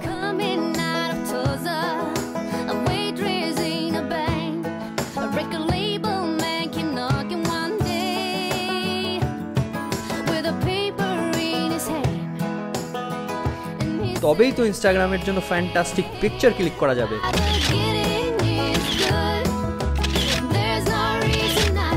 প্রতি বছর মনসুন সিজন চলে গেলে এখানকার রেসিডেন্ট পুনরায় লাল, হলুদ, সবুজ, সাদা কালারে নতুন করে পেইন্ট করে থাকে, যা ইনস্টাগ্রামার বা আমার মতো ইউটিউবারদের জন্য আদর্শ কন্টেন্ট। এই ফন্টেস কলোনি এক্সপ্লোর করে চলে আসি পাশেই ফেমাস পাঞ্জিম চার্চ। পর্তুগিজ ভাষায় আগোডা শব্দের অর্থ হলো জলময়, আর পাঞ্জিম থেকে 17 কিলোমিটার দূরে অবস্থিত আগোডা ফোর্টের আগোডা শব্দের সাথে জলের কি সম্পর্ক তা জানতেই চলে আসি আগোডা ফোর্ট। ইউরোপ থেকে যেসব দূরপাল্লা জাহাজ আসতো ভারতের এই উপকূলে, তখন এই ফোর্ট থেকে পানীয় মিষ্টি জল জাহাজে রিফিউল করা হতো। সে কারণেই এই ফোর্টের নাম রাখা হয় আগোডা ফোর্ট। এই ট্রিপে নর্থ গোয়া শেষ করলাম আগোডা ফোর্ট ভিজিটের সাথে। এবার পালা সাউথ গোয়া এক্সপ্লোরেশন, কিন্তু তার আগে পার করতে হবে এই নদী। বাই রোডে যাওয়া যাবে, কিন্তু স্কুটি নিয়ে এই লঞ্চ করে নদী পার হয় যে অ্যাডভেঞ্চার, সে অ্যাডভেঞ্চার বাই রোডে কি করে হতে পারে, তাও আবার যদি হয় বিনামূল্যে। স্কুটি নিয়ে খেয়া পার হতে হতে মনে পড়লো, তাই তো গোয়া তো ক্যাসিনোর জন্য বিখ্যাত। যখন নদীর উপর ভাসমান এই ক্যাসিনোগুলোর উপর চোখ পড়লো।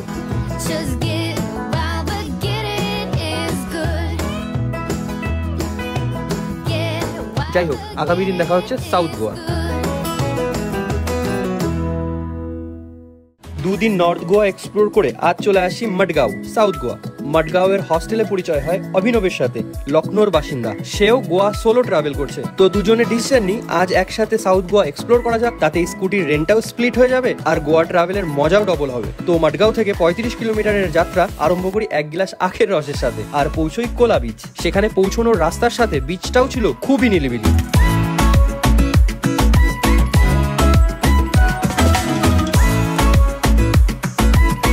বিচটাকে আরো সুন্দর করে তুলেছে ব্যাক ওয়াটারে কায়াকিং অ্যাক্টিভিটি। কোলা বিচে হানিমুন কটেজের পাশে ব্যাক ওয়াটারে কায়াকিং, সব মিলিয়ে আজ যেন ব্লু হে পানি পানি আর দিন V Sunny Sunny. Lovely, fantastic. মাত্র হাঁটু জলে আমরা কায়াকিং করছি, নতুন একটা এক্সপিরিয়েন্স এই ভিডিও সিরিজে ইনক্লুড করতে পারলাম। এই ব্যাপারটা আরো বেশি ভালো লাগছে। কায়াকিং হয়ে গেলে Kola beach side sea facing restaurant থেকে মিক্সড ফ্রাইড রাইস খেয়ে কিছুটা ক্যালোরি আর্ন করে নিই, কারণ ফিরতে হবে 35 কিলোমিটার। তো দেখা হচ্ছে আগামী দিন পরবর্তী গন্তব্যের যাত্রার আরম্ভে। গোয়াতে 3টে দিন এক্সপ্লোর করে আজ অভিনব আমাকে স্টেশনে ছাড়তে আসে। অভিনবকে বিদায় এবং ধন্যবাদ জানিয়ে পাড়ি দিই বিজয়নগর সাম্রাজ্যের রাজধানী বর্তমান কর্ণাটকের হাম্পিতে। মডগাঁও থেকে 12 কিলোমিটার জার্নি করে প্রথমে পৌঁছই হসপেট, সেখান থেকে আরো 14 কিলোমিটার বাসে করে ফাইনালি পৌঁছই হাম্পি। হাম্পি এমন এক শহর যাকে রামায়ণে কিষ্কিন্ধা নগরী হিসেবে পাওয়া গেছে, যেখানে মনে করা হয় হনুমানের জন্মস্থান। হাম্পি এমন এক শহর যা 14 শতকের বিজয়নগর সাম্রাজ্যের রাজধানী ছিল, যা এতটাই সমৃদ্ধপূর্ণ ছিল যেখানকার হাটে বাজারে হিরে ঢেলে ঢেলে কেনা বেচা হতো। পরবর্তী সময় 1565 সালে সুলতানি সেনারা এই বিজয়নগর সাম্রাজ্যে আক্রমণ করে একেবারে ধ্বংস করে দেয়, যার অবশেষ আজও অবশিষ্ট হয়ে রয়েছে। মনে করা হয় এই সাম্রাজ্যের ধন সম্পদ 6 মাস ধরে লুটপাট করা হয়েছিল। হাম্পিতে পৌঁছানো মাত্রই মনে কৌতূহল জন্মায়, হাম্পির প্রতিটা পাহাড় টুকরো টুকরো হয়ে রয়েছে কেন। আর সেই সাথে এটাও ভাবায় ধ্বংসাত্মক হওয়া সত্ত্বেও হাম্পি এতটা মনোরম হয়ে রয়েছে, আর যখন হাম্পি পরিপূর্ণ অবস্থায় তার ফুল গ্লোরিতে ছিল তখন কতটাই না বৈভবপূর্ণ ছিল।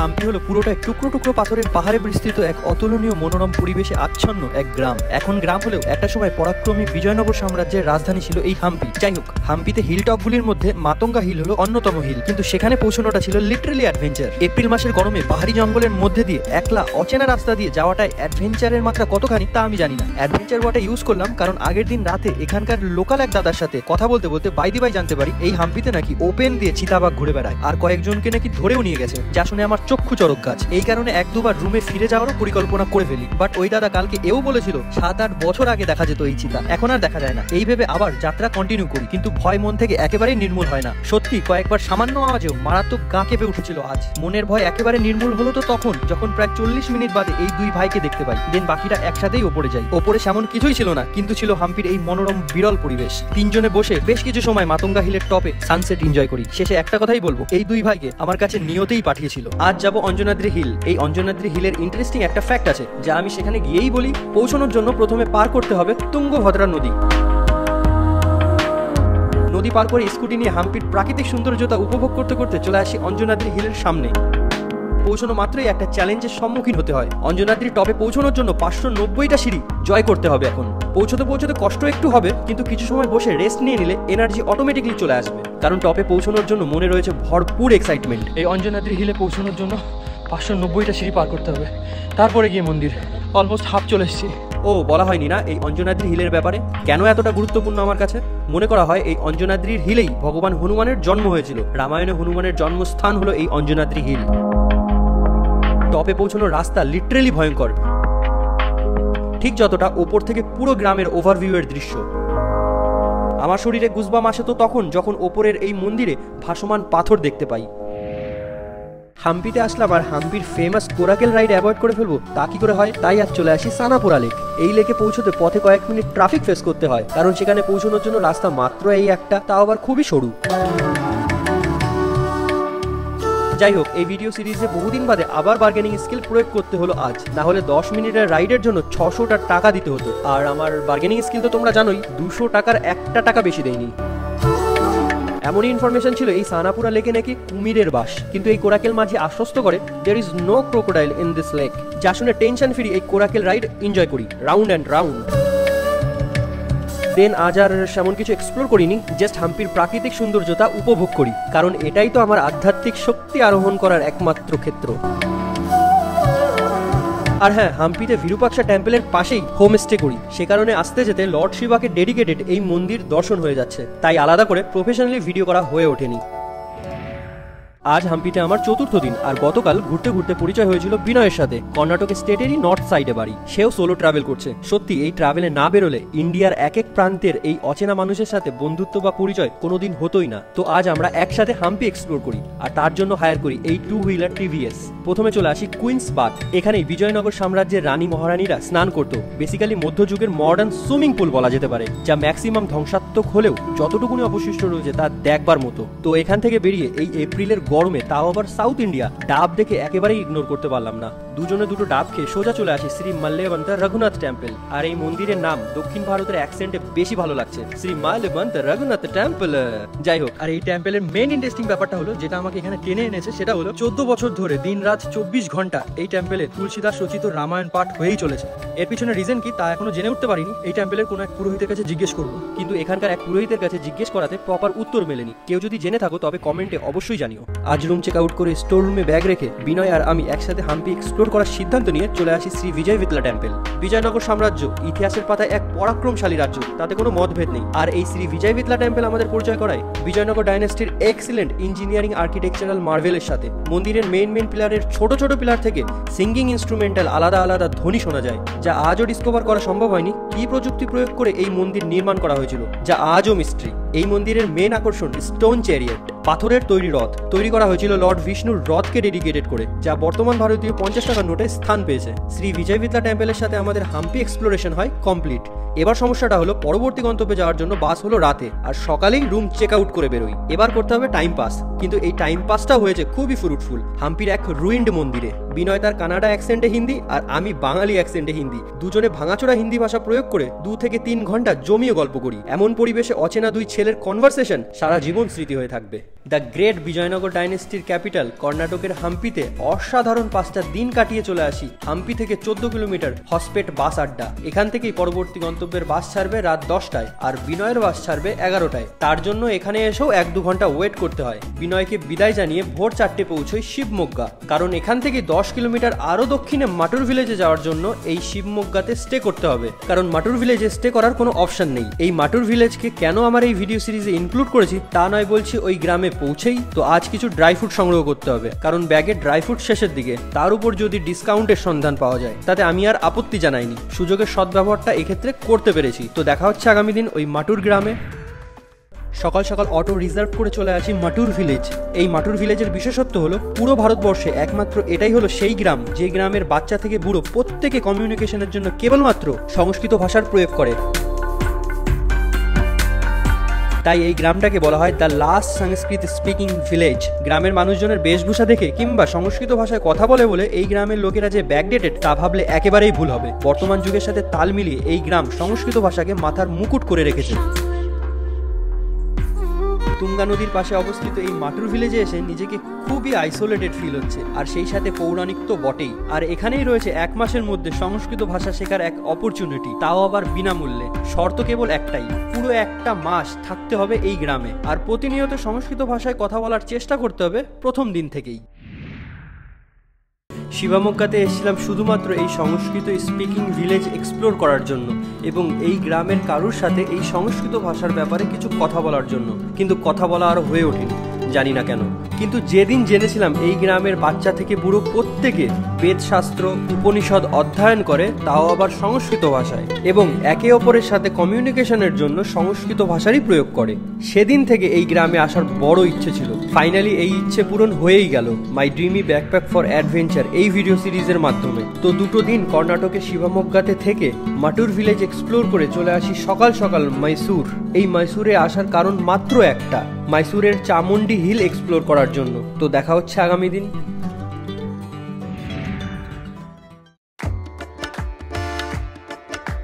মাইসুর এক্সপ্লোর করার জন্য বেস্ট অপশন হলো স্কুটি, আর 3 দিনের জন্য স্কুটি নিজের কাছে রেখে দেওয়ার সিদ্ধান্ত নিয়ে আজকের জন্য 100 টাকার পেট্রোল ভরে চলে আসি চামুন্ডি হিল, চামুন্ডি মায়ের দর্শনে। কিন্তু সেখানে পৌঁছেই এপ্রিলের এই গরমে প্রথমে চোখ পড়ে সূর্যের ঠাটা রোদে এই লাইনের ওপর, তারপর চোখ পড়ে এই বোর্ডের ওপর স্পেশাল এন্ট্রি 100 টাকা। দেখে মন খুশি হয়ে গেল। বাজেট ট্রিপে 100 টাকা এন্ট্রি ফি দেওয়া যেতে পারে, কিন্তু এই ডিসিশন ড্রপ করলাম স্পেশাল এন্ট্রি লাইন দেখে। প্রথমে তো ভেবেছিলাম এটাই বুঝি সর্বসাধারণের জন্য লাইন, স্পেশাল এন্ট্রি লাইনই এত বড়, তবে সর্বসাধারণদের জন্য কত বড় লাইন হবে। এখানকার পরিস্থিতি দেখে আমি রীতিমতো হতাশগ্রস্ত। দেন নিজের মনকে বুঝ দিলাম দর্শনের থেকে মনের ভক্তি, শ্রদ্ধা এবং সমর্পণই এক্ষেত্রে বেশি গুরুত্বপূর্ণ। তো মন্দিরের বাইরে থেকেই মায়ের দর্শন নেওয়ার সিদ্ধান্ত নিলাম। ইন্ডিয়ান মাইথোলজিতে এই মাইসুর এবং চামুন্ডি হিলের উল্লেখ রয়েছে। মনে করা হয় এই মাইসুরেই ছিল মহিষাসুরের রাজত্ব, আর এই চামুন্ডি হিলেই মা দুর্গা মহিষাসুরকে বধ করে। সূর্যি মামার প্রকোপ বাড়ার আগেই সকাল সকাল চলে আসি ললিতা মহল প্যালেস হোটেল। নামের মধ্যেই দুখানা মিনিং, মহলও এবং হোটেলও। 1921 সালে তৈরি করা এই প্যালেস 1974-এ হোটেলে কনভার্ট করে দেওয়া হয়েছিল এবং সামান্য কিছু অংশ টুরিস্টারদের জন্য উন্মুক্ত। কিন্তু প্যালেস ভিজিট করার সময়সীমা মাত্র 1 ঘন্টা। আর হ্যাঁ, শুরুতে 100 টাকা দিয়ে কাটা টিকিটের মধ্যেই রয়েছে কমপ্লিমেন্টারি টি অথবা কফি, যে কোনো একটা। তো এটা কি করে মিস করতে পারি? ডেফিনেটলি এটা নেব। Let's go. ভিডিও শুরু থেকেই ভাবছি এই কথাটা কখন বলবো। এই মহল দেখে কি কিছু মনে পড়ছে? আরে এটাই তো কেজিএফ চ্যাপ্টার 1-এর গরোরার প্যালেস। কি এবার মনে পড়লো? শুধু কেজিএফ চ্যাপ্টার 1-এ না, কেজিএফ চ্যাপ্টার 2-এর রকির প্যালেস। শুরু থেকেই এই স্পটটা খুঁজছিলাম, ভিডিও শট দেখলেই কারণ স্পষ্ট হয়ে যাবে।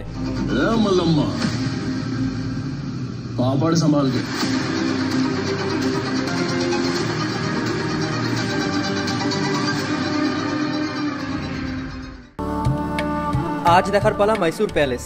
যদিও বা মাইসুর প্যালেসের সৌন্দর্যতা রাতেই প্রকাশ পায়। সকাল সকাল চলে আসি, রিজন দুটো। 1, দক্ষিণ ভারতে এপ্রিলে দুপুরের গরম, আর 2, রাতে মাইসুর প্যালেস থাকে ক্লোজ। প্যালেসের ভেতরের ইন্টেরিয়ার মিস একেবারেই করা যাবে না। মহলের ভেতরে ঢুকতেই প্রথমে চোখ পড়ে কল্যাণ মণ্ডপ বা marriage hall, literally royal.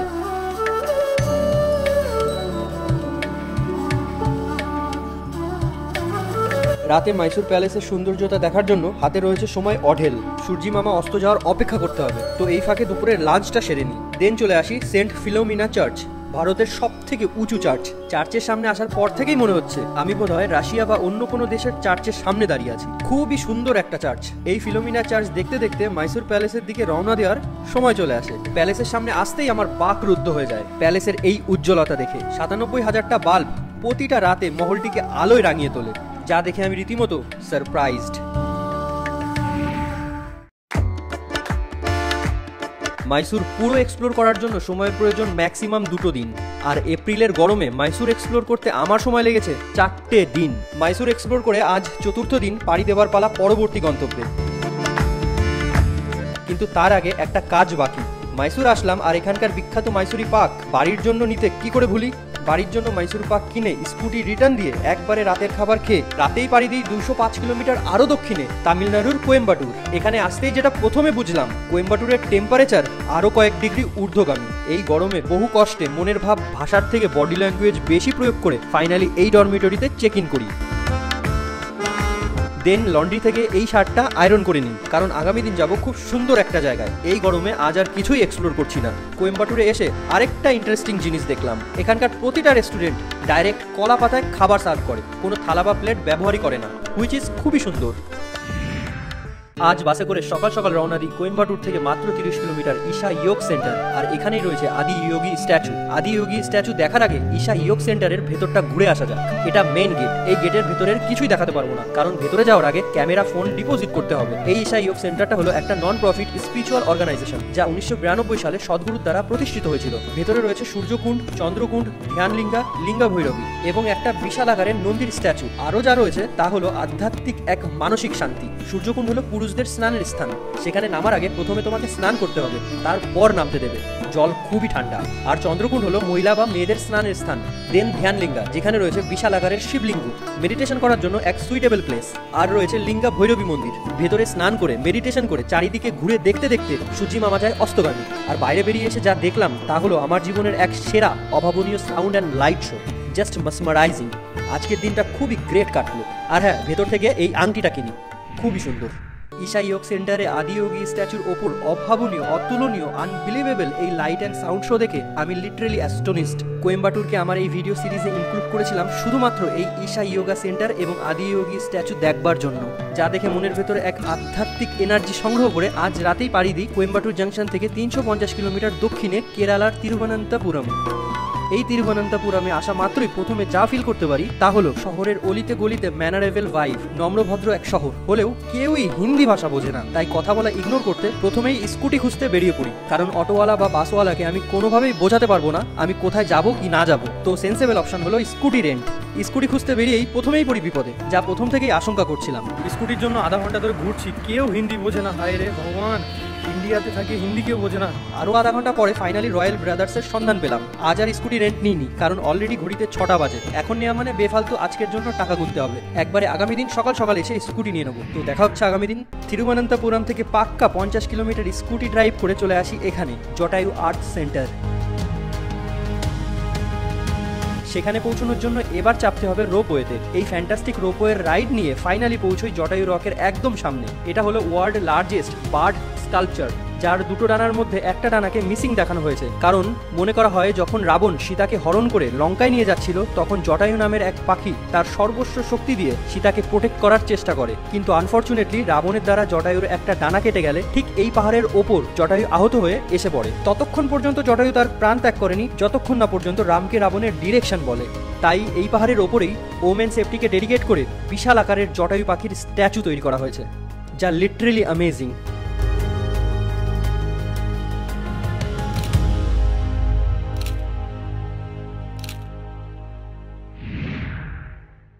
April মাসের এই গরমে, তাও আবার দক্ষিণ ভারত, আজ সারাদিন সূর্যি মামার প্রকোপ থেকে নিজেকে বাঁচিয়ে বিকেলে স্কুটি নিয়ে চলে আসি শ্রী পদ্মনাভ স্বামী টেম্পল, ভগবান বিষ্ণুর মন্দির। সেই সাথে সাথে এই মন্দির হলো ওয়ার্ল্ড রিচেস্ট টেম্পল, কারণ এই মন্দির থেকে অ্যাপ্রক্স 1 লক্ষ কোটি টাকার রত্ন ধন সম্পদ পাওয়া গেছিল। আরো ধন সম্পদ পাওয়ার পসিবিলিটি রয়েছে। যাই হোক, এবার সময় মন্দিরের ভেতরে প্রবেশ করার। কিন্তু প্রবেশ করতে হলে নিজের বেশভূষা চেঞ্জ করতে হবে। মেয়েদেরকে শাড়ি এবং ছেলেদেরকে ধুতি পরেই প্রবেশের অনুমতি রয়েছে। শর্তানুসারে আমাকেও তাই করতে হবে।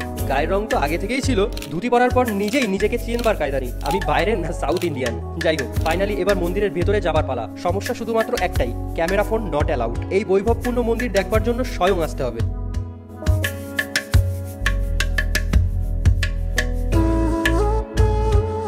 ভগবান বিষ্ণুর স্লিপিং পজিশনকে ঘিরেই এই মন্দিরের নামকরণ। শীষনাগের উপর ভগবান বিষ্ণু বিশ্রাম মুদ্রায় রয়েছে এবং বিষ্ণুর নাভি থেকে একটা পদ্ম ফুলের উৎপত্তি, আর এই পদ্ম ফুলের ওপর বসে আছে ব্রহ্মা। এই কারণেই এই মন্দিরের নাম পদ্মনাভ স্বামী টেম্পল। আমার এই video series my dreamy backpack for অ্যাডভেঞ্চারের 72তম এবং 73তম দিনে কেরালার রাজধানী তিরুবনন্তপুরমের ওয়ার্ল্ড রিচেস্ট পদ্মনাভ স্বামী টেম্পল আর এই তিরুবনন্তপুরম থেকে 50 কিলোমিটার উত্তরে ওয়ার্ল্ড বিগেস্ট বার্ড স্কাল্পচার আমার এই ভিডিও সিরিজে ইনক্লুড করে আজ আমার এই অ্যাডভেঞ্চার জার্নির অন্তিম গন্তব্যের দিকে পাড়ি দিই। মাত্র 2.5 ঘন্টার ট্রেন জার্নি ছিল লিটারালি মাসমারাইজিং, স্মৃতির পাতায় স্টোর করে রাখবার মতো। ট্রেন থেকে বাইরে প্রকৃতির এই সৌন্দর্যতাটাকে ভাষায় কনভার্ট করতে আমি এই মুহূর্তে অক্ষম। চারিদিকে শুধু নারকেল গাছ আর কলা গাছ, নারকেল গাছ আর শুধুই কলা গাছ। এবার ফাইনালি পৌঁছই ভারতবর্ষের একেবারে শেষ ভূভাগে, যেখানে অবিরাম ছুটে চলা ট্রেনের লাইন অবশেষে বিশ্রাম পেল। আর এই প্ল্যাটফর্মের নাম হলো কন্যাকুমারী। আজকের দিনটা শেষ হওয়ার আগে এই হোটেলে চেক ইন করে ছুটতে চলে আসি ভারতবর্ষের এই শেষ বিন্দুতে। এখানে দাঁড়িয়ে শুধু এটাই মনে হচ্ছে আমার মাথার উপর সারা ভারতবর্ষ বুক চওড়া করে দাঁড়িয়ে রয়েছে।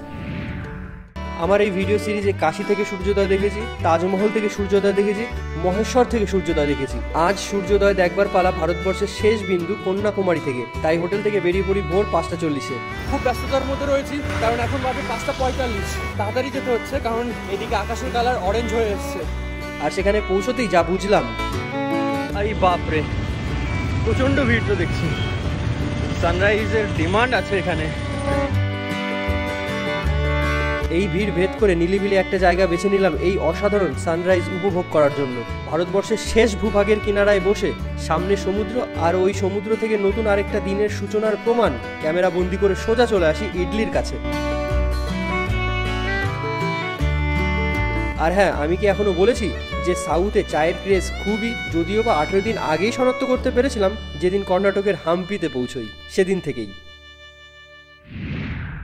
আজ ফাইনালি সমুদ্রে ফেরি রাইড নেওয়ার সময় চলে এসছে, কারণ বিবেকানন্দ রক মেমোরিয়ালে যাওয়ার জন্য এই আয়োজন। তার জন্য প্রথমে লাইন দিয়ে 50 টাকার ফেরি টিকিট কেটে আবার লাইন দিতে হবে এই মিনি শিপে ওঠার জন্য।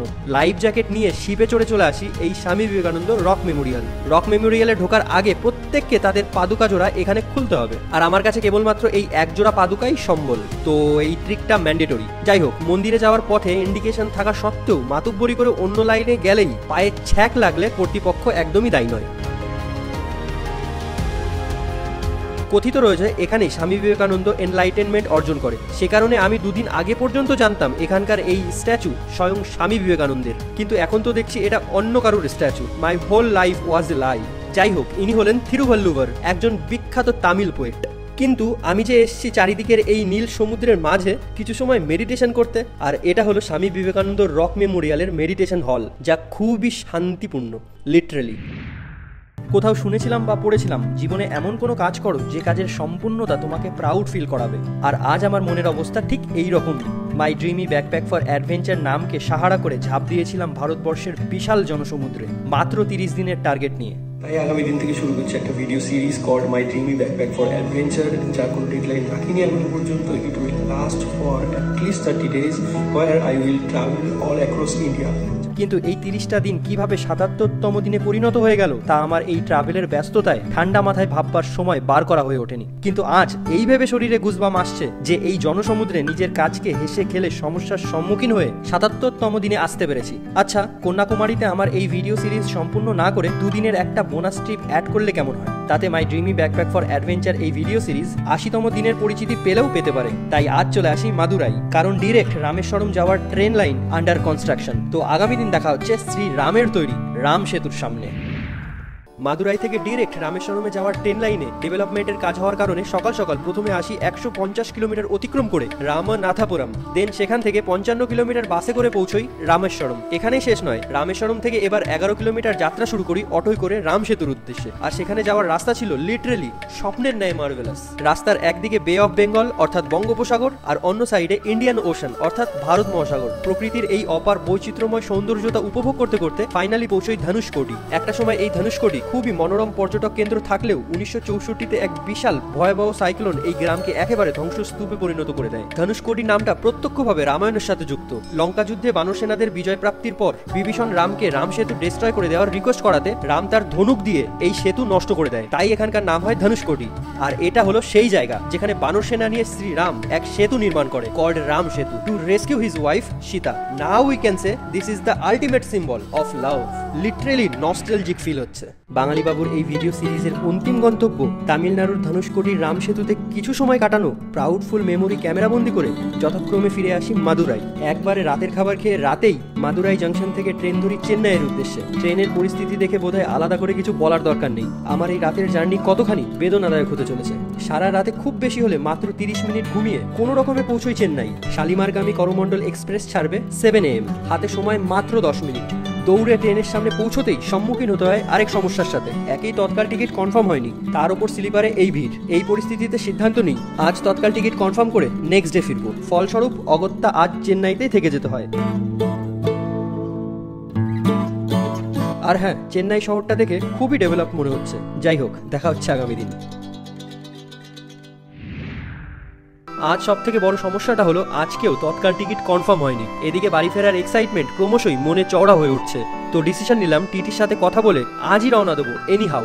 আমার কপালটা যে এতটা ভালো তার প্রমাণ পেলাম এখন। স্লিপারে নয়, 3 টায়ার এসিতেও নয়, টিটির ব্যবস্থাপনায় 2 টায়ার এসিতে ঠাই পেয়ে গেলাম। ফাইনালি আজ 80তম দিনে বাড়ি ফেরার উষ্ণ আনন্দ মনটাকে খুবই রোমাঞ্চক করে তুলছে, এই ভেবে যে কিভাবে সারা ভারতবর্ষ একা পরিক্রম করেই ফেললাম। আর যাই হোক, এই ট্রাভেলের দরুন একটা লেসন আমি রন্ধ্রে উপলব্ধি করতে পেরেছি। ঘরে বসে করা যে কোনো প্ল্যানিংয়েই আশঙ্কার ছাপ থাকে দৃঢ়, কিন্তু ওই প্ল্যানিং বাস্তবে রূপ দেওয়ার সময় ওই আশঙ্কার সলিউশন অটোমেটিক্যালি কোথা থেকে যেন টপ সামনে চলে আসে। Next day finally I am at home. আমি যে বাড়ি ফিরছি তা আগে থেকে বাড়িতে জানিয়েছিলাম না, for surprise.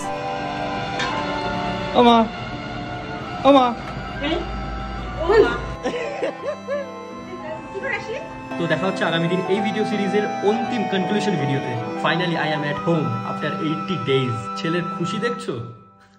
My dreamy backpack for adventure video series শুরু করেছিলাম প্রথম কাশি থেকে। শিবের নগর কাশিতে 6টা দিন কাটিয়ে চলে আসি লখনৌ, তারপর ওরছা যেখানে শ্রীরামকে রাজা হিসেবে মানে। এই ওরছার সুন্দর পরিবেশ ডকুমেন্ট করে চলে আসি গোয়ালিয়র, দেন আগ্রা, কালকা থেকে টয় ট্রেনে সিমলা, সেখান থেকে 4 হুইলারে করে মানালি আটেল টানেল, মানালিতে 4টে দিন থেকে জয়পুরে এসে এই বছরের হোলি সেলিব্রেট করে যোধপুর, দেন সত্যজিৎ রায়ের Sonar Kella camel safari in Jaisalmer, এরপর উদয়পুর হয়ে মহেশ্বর, দেন ঔরঙ্গাবাদের থেকে অ্যান্সিয়েন্ট ইন্ডিয়ান সিভিলাইজেশনদের mind blowing architecture Ajanta Ellora দেখে স্বপ্নের শহর মুম্বাই হয়ে ইন্ডিয়ার popular coastal city Goa, then কর্ণাটকের হাম্পি এক্সপ্লোর করে পাড়ি দিই the last Sanskrit speaking village which is Mattur village, then Mysore হয়ে কোয়েম্বাটুরের ঈশা যোগ সেন্টারের স্পিরিচুয়াল এনার্জি নিজের মধ্যে সংগ্রহ করে নেক্সট চলে আসি কেরালার তিরুবনন্তপুরম হয়ে ভারতবর্ষের শেষ ভূমি কন্যাকুমারী, লাস্টে রামেশ্বরমকে কি করে ভুলতে পারি, দেন চেন্নাই হয়ে ফাইনালি বাড়ি। এই 80 দিনের অ্যাডভেঞ্চার জার্নিতে টোটাল খরচ হয়েছে 1,16,000 সামথিং। এই পুরো জার্নির শর্ট ভিডিও কম্পাইল করে ওই ফুল ভিডিও আপলোড করে দিয়েছি, যেখানে পুরো জার্নিটা একবারে দেখতে পারবে। মাই ড্রিমি ব্যাকপ্যাক ফর অ্যাডভেঞ্চার এই ভিডিও সিরিজে একসাথে চলার জন্য প্রত্যেককে জানাই মন থেকে অনেক অনেক অনেক ধন্যবাদ। তো দেখা হচ্ছে নেক্সট কোনো ভিডিওতে।